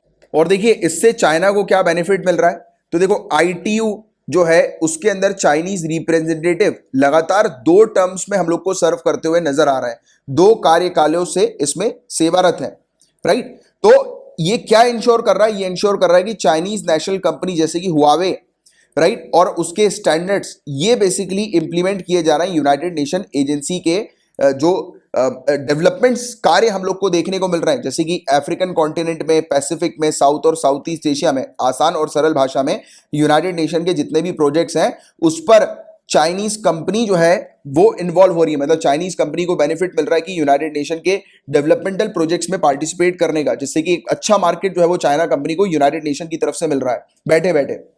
और हुआवे के ऊपर तो वैसे तो आरोप है, आपको पता होगा, हमने भी चर्चा करी थी, हमने भी अभी हुआवे को 5G के लिए हटा दिया है। आपको याद है ना, हमने डिस्कस किया था कुछ समय पहले कि हम लोग जो है वो विचार कर रहे थे पहले कि हुआवे को जो है वो हम लोग इंक्लूड करेंगे। हुआवे चाइना की कंपनी है, आपने इसके मोबाइल फोन देखे होंगे, काफी सारे इक्विपमेंट बनाती है ये।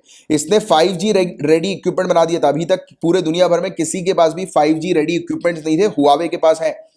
तो इसने बोला था कि इसके पास रेडी इक्विपमेंट है, आप बोलो हम काम शुरू कर देंगे, बट हमने मना कर दिया। हमने बोला, एक तो हमारे साथ वो इशू हो गया था बॉर्डर पर, लद्दाख पर, याद आ रहा है। फिर उसके बाद फिर हमने बोला कि यार ये तो स्पाई है, और यूनाइटेड स्टेट्स ने भी ये वाली चीज बोली, ब्रिटेन ने भी ये वाली चीज बोली, और भी काफी सारी कंट्रीज ने बोली कि यार ये तो अपनी हुआवे कंपनी के थ्रू निगरानी रखता है, इसके जो इक्विपमेंट्स हैं उसमें कुछ ऐसी चीजें हैं जिसके थ्रू मतलब आप जो भी कार्य करोगे उसकी पूरी इंफॉर्मेशन मिलती रहेगी, एनालिटिक्स डेटा जो है वो मिलता रहेगा चाइना को। तो चाइना जो है वो बैठे बैठे पूरी कंट्रीज का जहां जहां पर इसके इक्विपमेंट्स उनका डेटा चोरी कर लेगी, राइट। तो ये वाला एक बड़ा इशू था प्रिवेसी को लेकर। तो इसलिए हमने बोला कि नहीं भैया, हुआवे को नहीं रखेंगे अपने साथ। तो हमने हुआवे कंपनी को और चाइना की किसी भी कंपनी को हमारे साथ जो है वो रखा नहीं है 5G के लिए। बट अब आप देखो, हुआवे जैसी कंपनी को अगर यूनाइटेड नेशन के डेवलपमेंटल प्रोजेक्ट्स में उपयोग में लिया जा रहा है तो चाइना का तो बैठे बैठे फायदा है।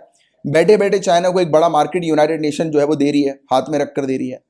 UNIDO की बात करें तो चाइना ने कनेक्ट किया है UNIDO के साथ अपने बेल्ट एंड रोड इनिशिएटिव के लिए। United Nation Industrial Development Organisation जो है तो इसने रख लिया है, मतलब कि ये कनेक्ट हो गई है बेल्ट एंड रोड इनिशिएटिव के साथ। तो ये भी एक बड़ी समस्या वाली बात है, राइट। ICAO की बात करें तो चाइना की जो पोजीशन हम लोग को ICAO में देखने को मिलती है, इंटरनेशनल सिविल एविएशन ऑर्गेनाइजेशन में जो हम लोग को देखने को मिलती है, तो वो सेट क्या कर रही है, एयर नेविगेशन को और सेफ्टी स्टैंडर्ड्स को वो इंश्योर कर रही है कि पैंडेमिक के समय पर ताइवान जो है उसको एक्सक्लूड कर दिया जाए डिस्कशन से, राइट। जैसे कि हम लोग को WHO के समय पर देखने को मिला था, जिसमें चाइना ने जो है वो इन्फ्लुएंस क्रिएट किया था, राइट।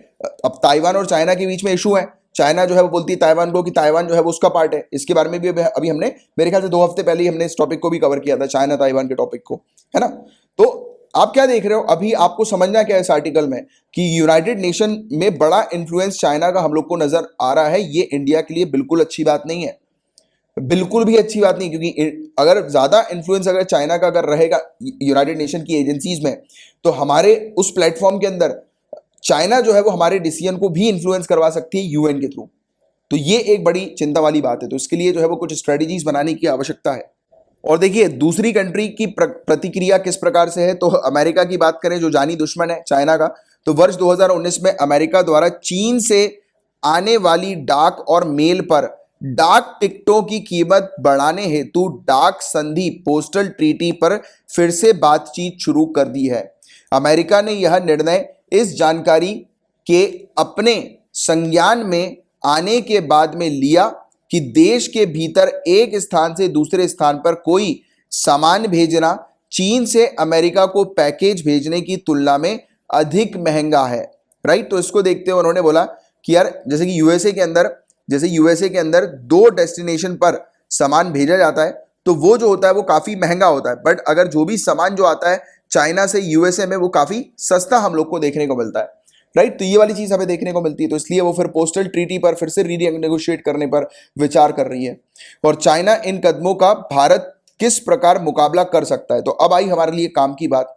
तो नियम निर्माता के रूप में अधिक सक्रिय भूमिका, प्रोएक्टिव रोल हमें लेना पड़ेगा। रूल मेकर के तौर पर जब भी रूल बनाने की बात आती है तो उसमें हम लोग को मतलब पार्टिसिपेट करना बहुत ज्यादा जरूरी है। अंतरराष्ट्रीय सौर गठबंधन की हम लोग बात करें, इंटरनेशनल सोलर अलायंस की बात करें, और हम लोग coalition for disaster resilient infrastructure की बात करें, तो जैसे इसी प्रकार के हम लोग को मल्टीलैटरल्स ग्रुप्स जो है वो क्रिएट करने पड़ेंगे, सेटअप करने पड़ेंगे, इसी प्रकार के समूह की स्थापना करनी पड़ेगी और लीड करना पड़ेगा हमें समूह को, अगर हमें काउंटर करना है चाइना की इस पॉलिसी को। तो हमें भी अपने इस प्रकार के इनिशिएटिव्स पर काम करना बहुत ज्यादा जरूरी है। वॉलंटरी कंट्रीब्यूशन हमें करना पड़ेगा एजेंसीज को, मतलब कि बढ़ाना पड़ेगा हमारे कंट्रीब्यूशन को, कि यही चीज करके जो है वो, यानी कि अभी हमने बात करी ना, स्टार्टिंग इससे करी थी कि वॉलंटरी कंट्रीब्यूशन बहुत ज्यादा बढ़ा दिया चाइना ने इन्फ्लुएंस करने के लिए इन एजेंसीज को, तो हमें भी करना पड़ेगा जिससे कि इन एजेंसी पर भी हम अपना दबदबा जो है वो मेंटेन कर सकें, राइट। और स्पॉन्सर करना पड़ेगा इंडियन नेशनल्स को, राइट, इन्फ्लुएंशियल पॉलिसी पोजीशन के लिए यूनाइटेड नेशन सिस्टम में, मतलब कि हमारी कंट्री के सिटीजन्स भी वहां पर जाकर जो है वो पार्टिसिपेट करें। हमारे जो डिप्लोमेट्स हैं, जैसे कि आप कल को IFOS इंडियन फॉरेन सर्विसेज को जब ज्वाइन करोगे, तब आपको जो है वो अलाउ किया जाएगा सरकार के द्वारा कि यूनाइटेड नेशन एजेंसी की सीट पे जाओ, वहां पर बैठो, रिप्रेजेंट करो इंडिया को, राइट। तो इस प्रकार की चीज हम लोग को देखने को मिलेंगी। तो ऐसी चीजें पर हम लोग को बहुत अच्छे से जो है वो नीति बनाने की आवश्यकता है, राइट। तो ये वाली चीज है, इसके बारे में एक आपको बहुत अच्छी जानकारी होनी चाहिए। अब गाइस बात करेंगे MP लैड्स स्कीम के बारे में, member of parliament local area development scheme के बारे में, संसद सदस्य स्थानीय क्षेत्र विकास योजना के बारे में। काफी इंपॉर्टेंट स्कीम है, यूपीएससी में इस स्कीम के बारे में पूछा जा चुका है, यूपीएससी में क्वेश्चन आ चुका है MPLAD से रिलेटेड। तो नाम से समझ में आ जाना चाहिए, जो MP है, एक कॉन्स्टिट्यूएंसी से MP चुने जाते हैं, तो वो क्या करते हैं, अपनी कॉन्स्टिट्यूएंसी को डेवलप करने के कार्य करते हैं, डेवलप करने के रिकमेंड करते हैं कि किस प्रकार के काम जो है वो उनकी मतलब कॉन्स्टिट्यूएंसी के डेवलपमेंट के लिए होना चाहिए। इसमें हर मेंबर ऑफ पार्लियामेंट को कितने रुपए अलॉट किए जाते हैं, किसी को पता है? पता है तो जरा फटाफट आंसर लिखकर बताओ। सभी ने आंसर करेक्ट लिख दिया होगा। 5 करोड़ रुपए अलॉट किए जाते हैं हर MP को। तो आगे चल के पूरी चीज डिटेल में बताऊंगा, अभी बता देता हूं कि ये टॉपिक न्यूज में क्यों आया था। तो देखो, पिछले साल की बात थी, अप्रैल 2020 की। यूनियन गवर्नमेंट ने, केंद्र सरकार ने बोला था कि यार डिजास्टर मैनेजमेंट एक्ट के तहत सस्पेंड किया जाए MPLAD स्कीम को, क्योंकि इस स्कीम के तहत MP को जो एलोकेट किया जाता है पैसा, 5 करोड़ रुपए, वो पैसा जो है वो लगाया जाएगा, प्रोवाइड किया जाएगा किसको? डिजास्टर मैनेजमेंट की एक्टिविटीज में वो पैसा लगाया जाएगा, राइट, डिजास्टर मैनेजमेंट वाली एक्टिविटीज में। क्योंकि कोरोना वायरस का समय स्टार्ट हुआ था, तो कहा था कि यार चलो ये पैसा जो है वो यहाँ पे खर्च करने की बजाय आप जो है वो इमरजेंसी में इस पैसे का उपयोग किया जाए। तो अभी ये स्कीम जो है वो सस्पेंडेड है। तो अभी क्या है कि हमारे जो एट प्रेजेंट जो स्पीकर हैं ओम बिरला जी, इनको काफी सारे MP ने लिखित में कहा है कि यार दोबारा से इस स्कीम को शुरू कर दो, रीस्टार्ट कर दो, राइट। तो ये चीज कही है, क्योंकि ये स्कीम अभी सस्पेंडेड है। तो चलो आओ इस स्कीम के बारे में डिटेल में बात करते हैं। पहला पॉइंट, 1993 में इस स्कीम की शुरुआत हुई थी। पहला पॉइंट, इस स्कीम के अंदर मेंबर ऑफ पार्लियामेंट क्या करते हैं? रिकमेंड करते हैं। फिर से बोल रहा हूं, क्या करते हैं? रिकमेंड करते हैं वर्क्स को, work of developmental nature for creation of durable community asset. जो लंबे समय तक चलने वाले जो एसेट्स होते हैं, कम्युनिटी एसेट, मतलब कि पूरी कम्युनिटी जिन एसेट्स को, राइट, मतलब यूज कर सके पूरी कम्युनिटी, तो ऐसे एसेट जो है वो क्रिएट किए जाते हैं उनकी कॉन्स्टिट्यूएंसी के अंदर। जैसे कि फॉर एन एग्जांपल, जैसे कि रोड बनवा दिया, राइट, जैसे कि ब्रिज बनवा दिया। तो इस प्रकार की चीजें जो कि पूरी कम्युनिटी यूज कर सके, राइट। जैसे कि पाइपलाइन की समस्या है तो पाइपलाइन वहां पर बनवा दी। तो ये सब चीजें, तो ये बेसिक फैसिलिटी होती हैं कम्युनिटी इंफ्रास्ट्रक्चर की, और वो किसके ऊपर आधारित होती हैं? लोकली फेल्ट नीड्स के ऊपर आधारित होती है। वहां के लोगों को जिस चीज की आवश्यकता होती है, वो उस चीज की आवश्यकता की पूर्ति जो है वो MP करते हैं, और वो रिकमेंड करते हैं। फिर से बोल रहा हूं, रिकमेंड करते हैं। ये वाला एक शब्द है जो आपको प्रीलिम्स में उलझा सकता है, ठीक है, क्योंकि ये रिकमेंड नेचर की ये स्कीम हमें देखने को मिलती है, जहां पर MP रिकमेंड करते हैं। और ये स्कीम जो है वो पूरी तरह से गवर्नमेंट ऑफ इंडिया फंड करती है। इस स्कीम को पूरी तरह से 100% फंडिंग GOI की तरफ से आती है। और हर साल MPLAD फंड का जो एंटाइटलमेंट होता है, एक MP की कॉन्स्टिट्यूएंसी के लिए वो 5 करोड़ होता है, और 5 सालों के लिए 25 करोड़ रुपए एक MP को अलॉट किए जाते हैं। बट हर साल के हिसाब से 5 करोड़ रुपए अलॉट किए जाते हैं। और MP को रिकमेंड, फिर से बोल रहा हूं, MP को रिकमेंड करना होता है हर साल एटलीस्ट 15% MPLAD के एंटाइटलमेंट जो होता है उस साल का, कि जिस मतलब जो वहां पर जिस क्षेत्र में, यानी कि जिस कॉन्स्टिट्यूएंसी के वो है, और वहां पर जो शेड्यूल कास्ट की पॉपुलेशन हमें देखने को मिलती है, और 7.5% ऐसे एरियाज है जहां पर शेड्यूल ट्राइब की पॉपुलेशन हमें नजर आ रही है। तो उस एरिया पर इसका, यानी कि पूरे जो पैसा है ना ये, यानी कि 5 करोड़ रुपए, उसका 15% SC और ST के डेवलपमेंट के लिए, उन एरियाज के डेवलपमेंट के लिए अलॉट करना होता है। ये रिकमेंड करते हैं MP हर साल। SC और ST की जो एरियाज है जहां पर वो रह रहे हैं, तो उनके डेवलपमेंट के लिए 15% जो है 15% जो है वो राशि अलग की जाती है, राइट, एससी और एसटी के लिए। फंड किस प्रकार से रिलीज होते हैं, तो देखो फंड जो रिलीज होते हैं वो ग्रांट इन एड के तौर पर रिलीज होते हैं और वो डायरेक्टली डिस्ट्रिक्ट की अथॉरिटी के पास जाते हैं। जब आप कल को डिस्ट्रिक्ट कलेक्टर बनोगे तो आपके पास जो है वो अथॉरिटी, आप अथॉरिटी होगे उस डिस्ट्रिक्ट की। और देखो फंड जो रिलीज होते हैं वो नॉन लैप्सेबल होते हैं। नॉन लैप्सेबल मतलब कि एक साल में आप उसको उपयोग नहीं करोगे तो वो लैप्स नहीं होगा, राइट, तो वो दूसरे साल जो है वो कैरी फॉरवर्ड हो सकता है। और लायबिलिटी जो होती है इस फंड की वो रिलीज नहीं की जाती है एक पर्टिकुलर साल में, ये कैरी फॉरवर्ड हो जाती है आने वाले सालों में। तो वो एलिजिबिलिटी के ऊपर भी डिपेंड करता है, राइट। जैसे मैंने भी आपको वही चीज समझाई अभी कि जैसे कि एक एमपी ने 4 करोड़ रुपए खर्च किए तो 1 करोड़ रुपए नेक्स्ट ईयर उसमें ऐड हो जाएंगे, मतलब कि नेक्स्ट ईयर 6 करोड़ हो जाएगा। तो एमपी जो होते हैं उनका रोल क्या होता है, फिर से बोल रहा हूं, रिकमेंडरी रोल होता है, रिकमेंड करने का रोल होता है इस स्कीम के तहत। तो क्वेश्चन यहीं से उठाया जाता है इस प्रकार की चीजों से, राइट। सिफारिश जो है वो देते हैं, इनकी भूमिका एकमात्र सिफारिश करने की होती है। और डिस्ट्रिक्ट अथॉरिटी जो होती है वो पूरी जांच करती है कि किस प्रकार के कार्य हैं, कितना पैसा लगाना है, किस प्रकार से इंप्लीमेंटिंग एजेंसीज को सेलेक्ट करना है, काम की प्रायोरिटी किस प्रकार से रखनी है, कौन से काम को जो है वो सबसे पहले फिनिश करना है पब्लिक की नीड्स के हिसाब से। फिर पूरे ओवरऑल कार्य सही तरीके से चल रहा है कि नहीं चल रहा उसको एग्जीक्यूट करना है, मॉनिटर करना है उस स्कीम को ग्राउंड लेवल पर। जैसे कि डिस्ट्रिक्ट कलेक्टर आप बनोगे, जा जाकर देखोगे कि कार्य हो रहा है कि नहीं हो रहा, राइट। जैसे कि आप देखते होंगे वीडियोस दीपक रावत सर के, देखते हैं कि नहीं देखते हैं, Deepak Rawat sir IAS officer है, समय समय पर जाकर वीडियो बताते हैं, दिखाते हैं कि वो किस प्रकार से कार्य करते हैं। तो फिर आप मोटिवेट होते हैं उनके वीडियोस को देखकर। और कभी भी जब भी लो फील करो ना इस एग्जाम की तैयारी में, ऑफिसर्स के वीडियो देख लिया करो, अपने आप जो है वो मोटिवेशन आ जाएगा, पढ़ने बैठ जाओगे। और एटलीस्ट 10% जो प्रोजेक्ट हम लोग को देखने को मिलते हैं वो अंडर इंप्लीमेंटेशन होते हैं डिस्ट्रिक्ट के अंदर, और उसे हर साल जो है वो डिस्ट्रिक्ट अथॉरिटी इंस्पेक्ट करती है, उसकी जांच करती है, निरीक्षण करती है उसका। इसमें रिकमेंडेशन किस प्रकार के हम लोग को देखने को मिलते हैं, तो लोकसभा के जो मेंबर होते हैं वो अपनी कॉन्स्टिट्यूएंसी में रिकमेंड करते हैं, और जो इलेक्टेड मेंबर होते हैं राज्यसभा के वो स्टेट के अंदर कहीं पर भी कार्य को रिकमेंड कर सकते हैं। पॉइंट टू बी नोटेड, जो मेंबर ऑफ पार्लियामेंट लोकसभा के हैं वो सिर्फ अपनी ही कॉन्स्टिट्यूएंसी में काम को रिकमेंड कर सकते हैं, डेवलपमेंटल वर्क को रिकमेंड कर सकते हैं। और जो राज्यसभा से चुनकर जो इलेक्ट होकर जो सदस्य आते हैं वो अपने राज्य के किसी भी एरिया पर डेवलपमेंट के लिए कार्यों को रिकमेंड कर सकते हैं। Point to be noted. और जो नॉमिनेटेड मेंबर हम लोग को लोकसभा और राज्यसभा के देखने को मिलते हैं वो कंट्री में कहीं पर भी कार्यों को जो है वो मतलब सिलेक्ट कर सकते हैं इंप्लीमेंटेशन के लिए, कहीं पर भी कंट्री के अंदर। तो ये वाली चीज हम लोग को देखने को मिलती है। 3 पॉइंट्स बहुत अच्छे से क्लियर रहना चाहिए। अब देखिए अमेरिका के जो राष्ट्रपति हैं, प्रेसिडेंट, वो ये चाह रहे हैं कि भाई वायरस कहां से उत्पन्न हुआ है। तो हमें सबको पता है वैसे तो दुनिया को चाइना से उत्पन्न हुआ है, तो उसकी जांच को जो है वो जांच को स्पीड कर दो। मतलब इन्होंने अपनी एजेंसी को कहा है कि यार 2 गुनी स्पीड बढ़ा दो और पता लगाओ कि ये वायरस आया कहां से है, राइट। तो ये चीज हुई है। अभी एक चीज सामने आ रही है कि यूनाइटेड स्टेट्स के प्रेसिडेंट जो बिडेन, इन्होंने कहा है कि अमेरिकन इंटेलिजेंस एजेंसी को कि अपने एफर्ट्स को, अपने प्रयासों को डबल कर डालो, एनालिसिस करो कि कहां से आया है ये कोविड-19 वायरस, कहां से आया है बताओ उसके बारे में, ताकि यह निर्धारित किया जा सके कि इस वायरस की उत्पत्ति मानव पशु संपर्कों, ह्यूमन एनिमल कांटेक्ट से आई है या फिर किसी लेबोरेटरी के एक्सीडेंट के थ्रू आई है। क्योंकि अब बहुत ज्यादा शक उठता जा रहा है कि ये वायरस जो है वो किसी लैब के थ्रू आया है।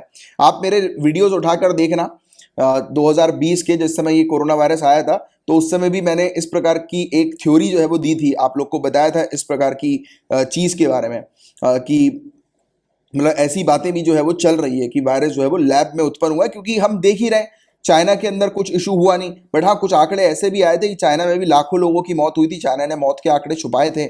बहुत सारे मोबाइल फोन्स जो है वो अपने आप बंद हो गए थे कुछ समय के अंदर अंदर। मतलब ये बेसिकली मोबाइल फोन की जो कंपनी होती है ना, तो उनने बताया कि एकदम से बहुत सारे जो यूजर्स हैं वो गायब हो गए अचानक से, मतलब कि लोगों की मौतें भी हुई हैं। बट एक चीज ये भी समझ में आई कि चाइना को पहले से पता था कि इस वायरस को कंट्रोल कैसे करना है। तो वो भी एक थोड़ा सा डाउट लगता है, क्योंकि चाइना के पास ऑलरेडी पहले से पूरी व्यवस्था थी मास्क की और पूरी किट्स वगैरह की, क्योंकि चाइना ने बहुत कमाया है इस वायरस के समय पर, क्योंकि उसने पहले से ही पूरी प्लानिंग कर रखी थी। तो कभी कभी ये भी ऐसा लगता है कि यार ये क्या चीज है, मतलब जो जिस समय पर पूरी दुनिया की इकोनॉमी की बैंड बजी पड़ी है उस समय चाइना धूम मचा रहा है, राइट। तो उससे भी कहीं ना कहीं शक है। तो यही चीज जो है वो अमेरिका के प्रेसिडेंट चाह रहे हैं कि फटाफट अब पता लगाओ कि कौन कर रहा है ये सब। और यूनाइटेड स्टेट्स ने ये भी कहा है कि ये काम करेंगे लाइक माइंडेड पार्टनर्स के साथ, मतलब कि जो लोग सोचते हैं यूएसए की तरह, तो उनके साथ जो है वो काम करेंगे। राइट। और ये बेसिकली चाइना को भी कह रहे हैं कि भाई पार्टिसिपेट करो पूरी ट्रांसपेरेंसी के साथ, छुपाओ मत कुछ किसी भी चीजों को, और जो भी एविडेंसेस है इंटरनेशनल इन्वेस्टिगेशन के तो उसको ट्रांसपेरेंट रखो, सबूतों को, राइट। और एक्सेस जो है वो प्रोवाइड कराओ हर एक डेटा का और एविडेंसेस का, जो कि पॉसिबल हो नहीं सकता। चाइना की नीति है, जब से चाइना का जन्म हुआ है तब से वो छुपाता है चीजों को। प्रिंटिंग प्रेस चाइना से आई, सालों तक छुपा के रखा था उसने कि कोई लेना ले इसकी टेक्नोलॉजी, फिर सिल्क रूट से टेक्नोलॉजी आइडिया चला गया, राइट। तो सालों से छुपाने की इसकी आदत है, तो आप कैसे सोच सकते हो कि ये ट्रांसपेरेंसी रखेगा? तो इसके तो खून में ही है। अब इस कदम के क्या इंप्लीकेशंस हम लोग को देखने को मिल सकते हैं? इस घोषणा से चीन पर कोविड-19 सार्स कोव 2019 या सार्स कोव 2 वायरस जो है इसकी उत्पत्ति के बारे में अधिक स्पष्ट होने के लिए डाले जा रहे दबाव में और वृद्धि होगी। अभी जो चाइना के ऊपर जो प्रेशर क्रिएट हो रहा है कि ये बताओ जरा ये वायरस कहां से आया, सच सच बताओ, तो अब अमेरिका ने ये अनाउंसमेंट दे दिया तो और भी कंट्रियां बोलना शुरू कर देंगी, क्योंकि नुकसान सभी को हुआ है ना। और कोविड वायरस का प्रकोप सर्वप्रथम चीन के वुहान शहर में फैला था, और इस शहर में वुहान इंस्टीट्यूट ऑफ वायरोलॉजी स्थित है। तो इससे भी लोग जो है वो सोच रहे हैं कि यार ये जब वायरोलॉजी, ये इंस्टीट्यूट इस शहर में, ये लैब इस शहर में, तो क्वाइट पॉसिबल कि वायरस यहीं से उत्पन्न हुआ है। और वुहान स्थित प्रयोगशाला, ये जो लैब है, इस पर ध्यान केंद्रित क्यों किया जा रहा है? तो इंस्टीट्यूट जो है इसने जेनेटिक मटेरियल कलेक्ट किए। इवन पता है एक और कंट्रोवर्सी ये आई थी कि मतलब यहीं के साइंटिस्ट ने, चाइना के किसी एक साइंटिस्ट ने बताया भी था कि हम लोगों ने इस वायरस को बनाया है। और एक तो साइंटिस्ट ऐसे थे जिसको मार दिया था चाइनीज अथॉरिटी ने, उसका भी मैंने बहुत पहले एक वीडियो देखा था। उसने खुद ने ये पूरी चीजें बताई, और जब उसने पब्लिकली बताना ये सब शुरू किया तब उसको मार डाला चाइनीज अथॉरिटी ने। और वो कह भी रहा था कि मैं मर जाऊंगा बहुत जल्दी, इन लोग मुझे मार देंगे, और हुआ यही। तो ये इंस्टीट्यूट ने जो है वो जेनेटिक मटेरियल कलेक्ट किया वाइल्ड लाइफ से एक्सपेरिमेंटेशन के लिए, ठीक है, ध्यान से एक एक बात समझना। और लैब ने जो है वो फिर कार्य करना शुरू किया बैड बॉर्न वायरस के ऊपर 2002 से। सार्स कोव 2 इंटरनेशनल आउटब्रेक जब हुआ था 2002 में, तब से इसने चमगादड़ों के ऊपर कार्रवाई करना शुरू कर दिया था, मतलब कि जांच करना शुरू कर दिया था, राइट। तो ये चीज हमें देखने को मिली थी। तो चाइना के अंदर ये सब चीजें चली रही थी ऑलरेडी। जो पहले जो 2002 में कोरोना वायरस आया था तो उसकी जो जांच थी वो उसने वहीं से शुरू कर दी थी। तो कहीं ना कहीं से ये जो दूसरा जो स्ट्रेन आया है, तो ये हो सकता है क्वाइट पॉसिबल कि उसी जांच में कुछ गड़बड़ हुई होगी, उससे फैल गया हो, और चाइना बता नहीं रहा, छुपा रहा है इस चीज को। और the search for its origin led years later to discovery of SARS like viruses in south west China bat cave. इस प्रकोप की उत्पत्ति की वर्षों तक खोज करने के दौरान दक्षिण पश्चिम चीन में स्थित चमगादड़ गुफा, एक बैट केव है, वहां पर सार्स के समान वायरस का पता चला था, राइट। तो यह चीज है, चाइना के अंदर भी इस प्रकार के वायरस का, बैट केव के अंदर इस प्रकार के वायरस का पता चला था। और देखिए कंट्रोवर्सी जो उठी है वो ये इस चीज से उठी है कि इस लैब से फैला कैसे। चलो ठीक है, लैब के अंदर काम चल रहा होगा, तो बट फैला कैसे? तो शोधकर्ताओं द्वारा किसी वायरस के प्रति मानव संवेदनशीलता को मापने के लिए जानवरों पर जीवित वायरस के साथ प्रयोग किया जाता है। आप जानते हैं कि रिसर्चर्स एक्सपेरिमेंट करते हैं लाइव एनिमल्स के ऊपर, राइट। लाइव वायरस को एनिमल्स के ऊपर, लाइव एनिमल्स के ऊपर एक्सपेरिमेंट करते हैं, जिससे कि पता लग सके कि ह्यूमन जो है वो इस वायरस को झेल पाएगा कि नहीं पाएगा। और किसी भी गलती की वजह से रोग जनकों के बाहर निकलने के जोखिम को कम करने के लिए प्रयोगशाला में सुरक्षात्मक पोशाकों और सुपर वायु निसंयंदन, मतलब एयर फिल्ट्रेशन जैसे कठोर सुरक्षा प्रोटोकॉल लागू किए जाते हैं, जिससे कि एक्सीडेंटली जो है वो ये वायरस जो है वो लीक ना हो जाए, पैथोजन जो है वो लीक ना हो जाए। तो इसलिए बहुत ही रिगरस, बहुत ही स्ट्रिक्ट सेफ्टी प्रोटोकॉल रखा जाता है, जैसे कि protective grab, super air filtration, ये सब चीजें वहां पर मौजूद होती है। बट फिर भी सख्त से सख्त उपाय भी इस प्रकार के जोखिम को खत्म नहीं कर सकते। तो यह भी मानने का एक कारण है कि इस वायरस की उत्पत्ति लैब में हुई है, राइट, क्योंकि वो रिसर्च कर रहा था, बहुत पहले से रिसर्च कर रहा था, और वुहान में ही ये लैब है, तो इस पर जो है वो शक और भी जो है वो मजबूत होता जाता है।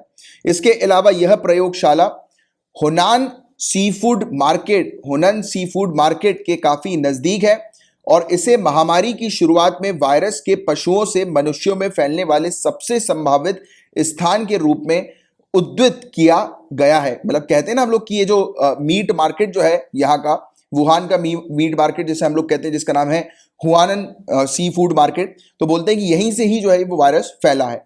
और इसके बाजार में कोविड-19 के सबसे पहले अत्यधिक तेजी से फैलने वाली घटना हुई थी। तो यही इसी मार्केट पर, मीट मार्केट पर हमें देखने को मिला था, या वेट मार्केट जैसे हम लोग बोलते हैं। तो यहां पर सबसे पहले हमें देखने को मिला था कि वायरस जो है वो फैला था। और खास करके चीनी सरकार द्वारा लैब से वायरस निकलने संबंधी परिदृश्य की पूरी तरह से जांच करने की अनुमति देने से इनकार करने पर इन सिद्धांतों को और बल मिलता है। देखो, चाइनीज अथॉरिटी ने मना कर दिया था कि भाई कोई नहीं आएगा, कोई इन्वेस्टिगेट नहीं करेगा हमारी लैब्स के अंदर। तो इससे और भी क्लियर हो रहा है कि यार चाइना ने क्लियरली लैब का नाम इस्तेमाल कर दिया कि कोई हमारी लैब पर आकर रिसर्च नहीं करेगा, इन्वेस्टिगेशन नहीं करेगा, हम अलाउ नहीं करेंगे। तो कहीं ना कहीं चाइना को भी पता है कि हुई शुरुआत कहां से। बट पता छोड़ो, सबसे बड़ी चीज तो ये समझ में आती है, जब किसी कंट्री के पास अवेलेबल नहीं थी किट वगैरह और ये सब चीजें, चाइना के पास थी। और वो भी छोड़ दो, एक दो रिसर्च ऐसी भी आई है कि कुछ महीने पहले चाइना ने क्या कर रखा था, एक जमीन बना के रखी थी और वहां पर हॉस्पिटल बनाने की तैयारी शुरू कर दी थी पहले से ही, क्योंकि उसको कहीं ना कहीं पता था कि कुछ चीज ऐसी लीक होगी तो हॉस्पिटल्स की जरूरत पड़ेगी। और उसने इस तरीके से मैनेज कर लिया, आइसोलेशन सबसे पहले स्टार्ट कर दिया उसने। तो कहीं ना कहीं जब ये सब चीजों को लिंक करेंगे तो कहीं ना कहीं लगता है कि हाँ यार, ये जो चाइना की ही पूरी साजिश है। और एक दो थ्योरी तो इस प्रकार की भी आती है कि जो देश चाइना के साथ नहीं है उन देशों में सबसे ज्यादा फैला है ये कोविड-19, राइट। चाइना के जो एनिमी है और जो चाइना के अलाय हैं वो ठीक है, बट जो एनिमी है उनकी कंट्री में स्थिति बहुत बुरी हुई है कोरोना वायरस के कारण। अब देखो क्या होता है, अब आगे चल के बात है, क्योंकि इस प्रकार की तो हम लोग को काफी सारी इस प्रकार की थ्योरी वगैरह, कंट्रोवर्सी वगैरह तो मिलती रहेंगी। बट फिर भी आप लोग सिविल सर्विसेज की तैयारी कर रहे हो तो 360 एंगल में आपको हर चीज जो है वो पता होनी चाहिए, हर चीज। वायरस की प्राकृतिक उत्पत्ति परिकल्पना का समर्थन करने वाले वैज्ञानिकों के क्या तर्क हैं। साइंटिस्ट जो फेवर करते हैं जो नेचुरल ओरिजिन इस वायरस का, वो क्या कहते हैं, तो मोस्ट लीथल नई डिजीज ये बताई जाती है, यानी कि पिछली कुछ सेंचुरी में, कुछ 100 सालों में, राइट। तो ये नई डिजीज जो है वो बोली जा रही है, जो कि ह्यूमन इंटरेक्शन जो हुआ है वाइल्ड लाइफ के साथ और डोमेस्टिक एनिमल के साथ, उसके कारण जो है ये उत्पन्न हुई है। जिसमें सार्स एपिडेमिक है, बैट से आई है, मर्स कोव कैमल से आई है, इबोला बैट से आई है या नॉन ह्यूमन प्राइमेट से आई है, और नीपा वायरस जो बैट से आई है। तो कह रहे हैं कि ये एक प्रकार का वायरस है जो मतलब नेचुरल फॉर्म में ही उत्पन्न हुआ है, और बल्कि एनिमल सोर्स जो है वो आइडेंटिफाई नहीं हुआ है अभी तक, राइट। अभी भी हम लोग बोलते हैं, जैसे कि कभी बात करते हैं हम लोग बैट की, वैसे तो बैट तो 100% कन्फर्म है, बट उसके बाद हमने पेंगोलिन की बात भी करी थी और एक दो प्रजातियों की और भी बात करी थी। और वुहान में स्थित ये जो बाजार है, मीट मार्केट जो हमें देखने को मिलता है, वहां पर वाइल्ड लाइफ वाला जो सेक्शन हम लोग को नजर आता है, वाइल्ड लाइफ सेक्शन, इसकी दुकानों में लिए गए जो नमूने थे, मतलब स्वैब्स जो लिए गए थे इनकी दुकानों में, राइट, तो इसकी जांच करने पर पॉजिटिव परिणाम मिले हैं, जो किसी संक्रमित जानवर या जानवरों की देखभाल करने वाले किसी मनुष्य से संक्रमण फैलने का संकेत करते हैं। तो ये भी कह रहे हैं काफी सारे लोग कि वो मतलब जो इन्फेक्टेड एनिमल है या इन्फेक्टेड कोई प्रजाति होगी, स्पीसीज होगी, उससे जो है ये फैला है, ये कोई लैब वगैरह में नहीं बना। तो जो लोग लैब वगैरह को मतलब बोलते हैं कि लैब में बनाए, तो वो तो यही वाली बात करते हैं कि यहीं पर ही एक हम लोग को लैब देखने को मिलती है जिस पर रिसर्चर्स रिसर्च कर रहे थे और गलती से ये इंसिडेंट हो गया, और कुछ लोग बोलते हैं कि ये नेचुरल है। तो ये वाला दोनों पॉइंट ही आप लोग को पता होना चाहिए। बट मैं अगर अपनी बात करूं, अपना एक जनरल ओपिनियन दूं, तो मुझे कहीं ना कहीं लगता है कि यार ये चाइना की सोची समझी कुछ ना कुछ तो साजिश है, क्योंकि चाइना है इस बात का खुरापती तो है, इस मामले में ये बहुत ज्यादा खुरापती है। तो इसलिए थोड़ा कई बार लगता है, कई बार सोचने पे मजबूर करता है मुझे बार बार चीजें कि यार ये वायरस कहीं लैब का तो नहीं दे रहे हैं। आपका क्या कहना है, आप जरा बताना मुझे नीचे कमेंट बॉक्स पर आपका ओपिनियन। अब कई बार बात कर चुके हैं मोनोक्लोनल एंटीबॉडी थेरेपीज के बारे में। क्लोन क्रिएट कर देती है, ये क्लोन क्रिएट कर लेती है, एंटीबॉडीज का क्लोन हम लोग को देखने को मिलता है। तो उसी की बात करते हैं चलो।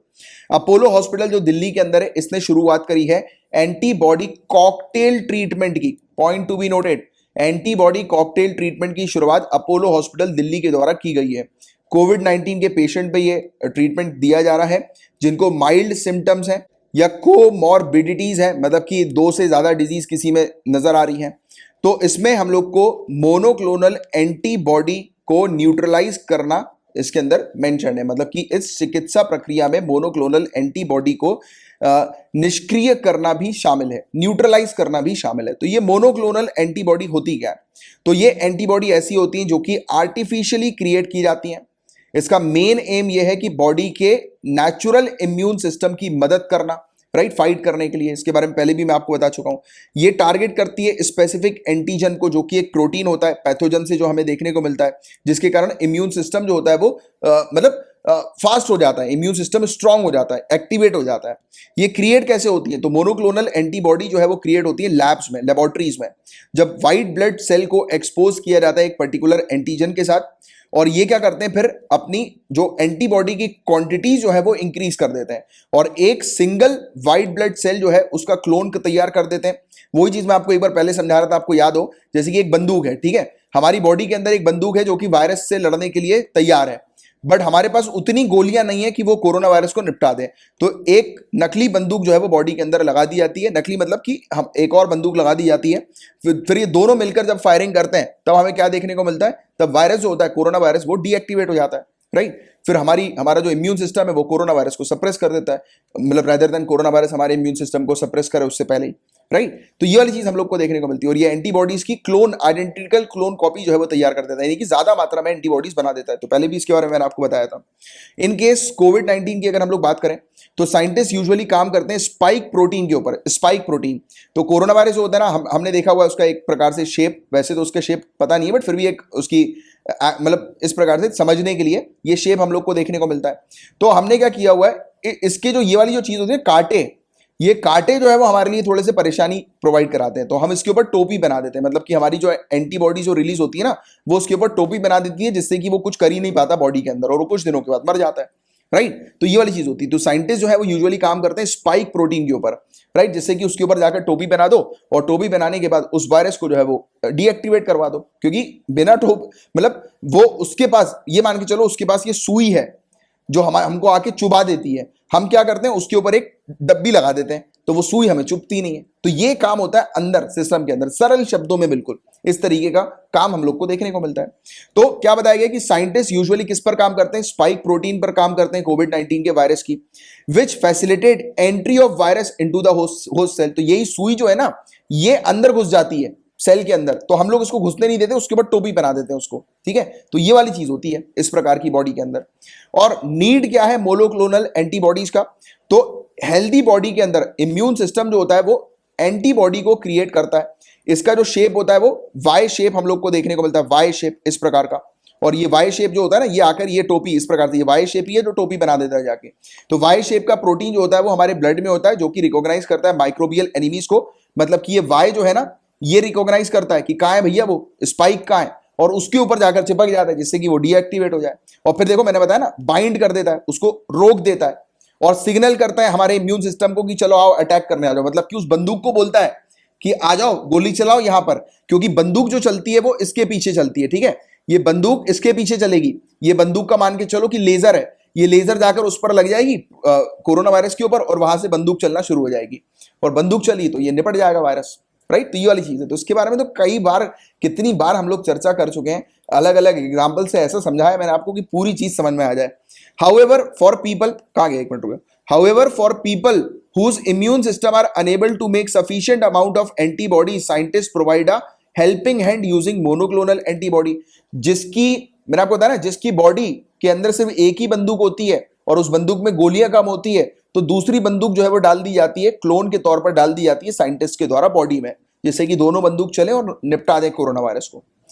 अब इस चीज की हिस्ट्री के बारे में भी आप लोग को पढ़ाया था, पहले भी पढ़ाया था ये सब चीजें। तो आइडिया था इस प्रकार की एंटीबॉडीज, क्लोनल एंटीबॉडीज डिजीज को मारने के लिए। इसका आइडिया आया था 1900 में, जब नोबेल प्राइज विजेता थे जर्मन इम्यूनोलॉजिस्ट पॉल एहरलिच, इन्होंने प्रपोज किया था इस आइडिया को, जिसे मैजिक बुलेट इन्होंने नाम दिया था। इसलिए मैंने वो बुलेट आपका शब्द यूज किया, क्योंकि ये यहीं से ही शुरुआत होती है, क्योंकि इसको इसी तरीके से समझा जाता है, राइट। और कुछ स्टूडेंट बोलते होंगे जैसे कि वे अभी अभी जिन्होंने ज्वाइन किया होगा, क्योंकि मेरा गाइस पढ़ाने का ये तरीका होता है, मैं आपके कॉन्सेप्ट आपके दिमाग में घुसा डालना चाहता हूं जैसे भी करके, जिससे कि आप उस कॉन्सेप्ट को भूले नहीं किसी भी तरीके से। आपको कॉन्सेप्ट क्लियर रहने चाहिए, क्योंकि एक बार कॉन्सेप्ट क्लियर है तो आप लिख तो आराम से लोगे, उसमें कोई दिक्कत नहीं आएगी।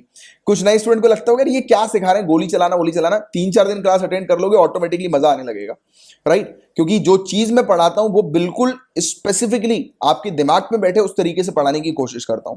अब देखो, ये मैजिक बुलेट जो है वो इन्होंने इस चीज का जो है वो नाम दिया था, इस आइडिया को प्रपोज किया था इस प्रकार से, जो कि सेलेक्टिव टारगेट जो होता है पैथोजन का, उसके पास जाता है। ये सेलेक्टिव टारगेट मतलब कि स्पाइक प्रोटीन को, जो मैंने बताया ना, स्पाइक प्रोटीन को जो टारगेट किया जा रहा है वो यही है कि ये वाई जो है वो स्पाइक प्रोटीन के ऊपर जाकर बैठ जाता है और फिर हमारी जो बंदूक है वो चालू हो जाती है, हमारा इम्यून सिस्टम चालू हो जाता है, एंटीबॉडीज अटैक कर देती हैं आके।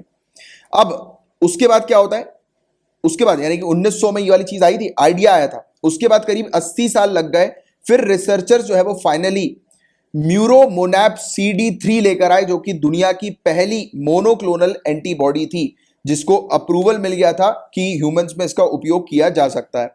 और म्यूरोमोनैप CD3 जो है वो इम्यूनो सप्रेसेंट ड्रग के तौर पर दी जाती थी, जिससे कि अक्यूट रिजेक्शन जो है वो रिड्यूस हो सके पेशेंट के अंदर, जिन पेशेंट को ऑर्गन ट्रांसप्लांट्स होते हैं, राइट? और मोनोक्लोनल एंटीबॉडी जो है वो रिलेटिवली आज की डेट में कॉमन है, इसका उपयोग इबोला, HIV और सोराइसिस के ट्रीटमेंट में दिया जाता है।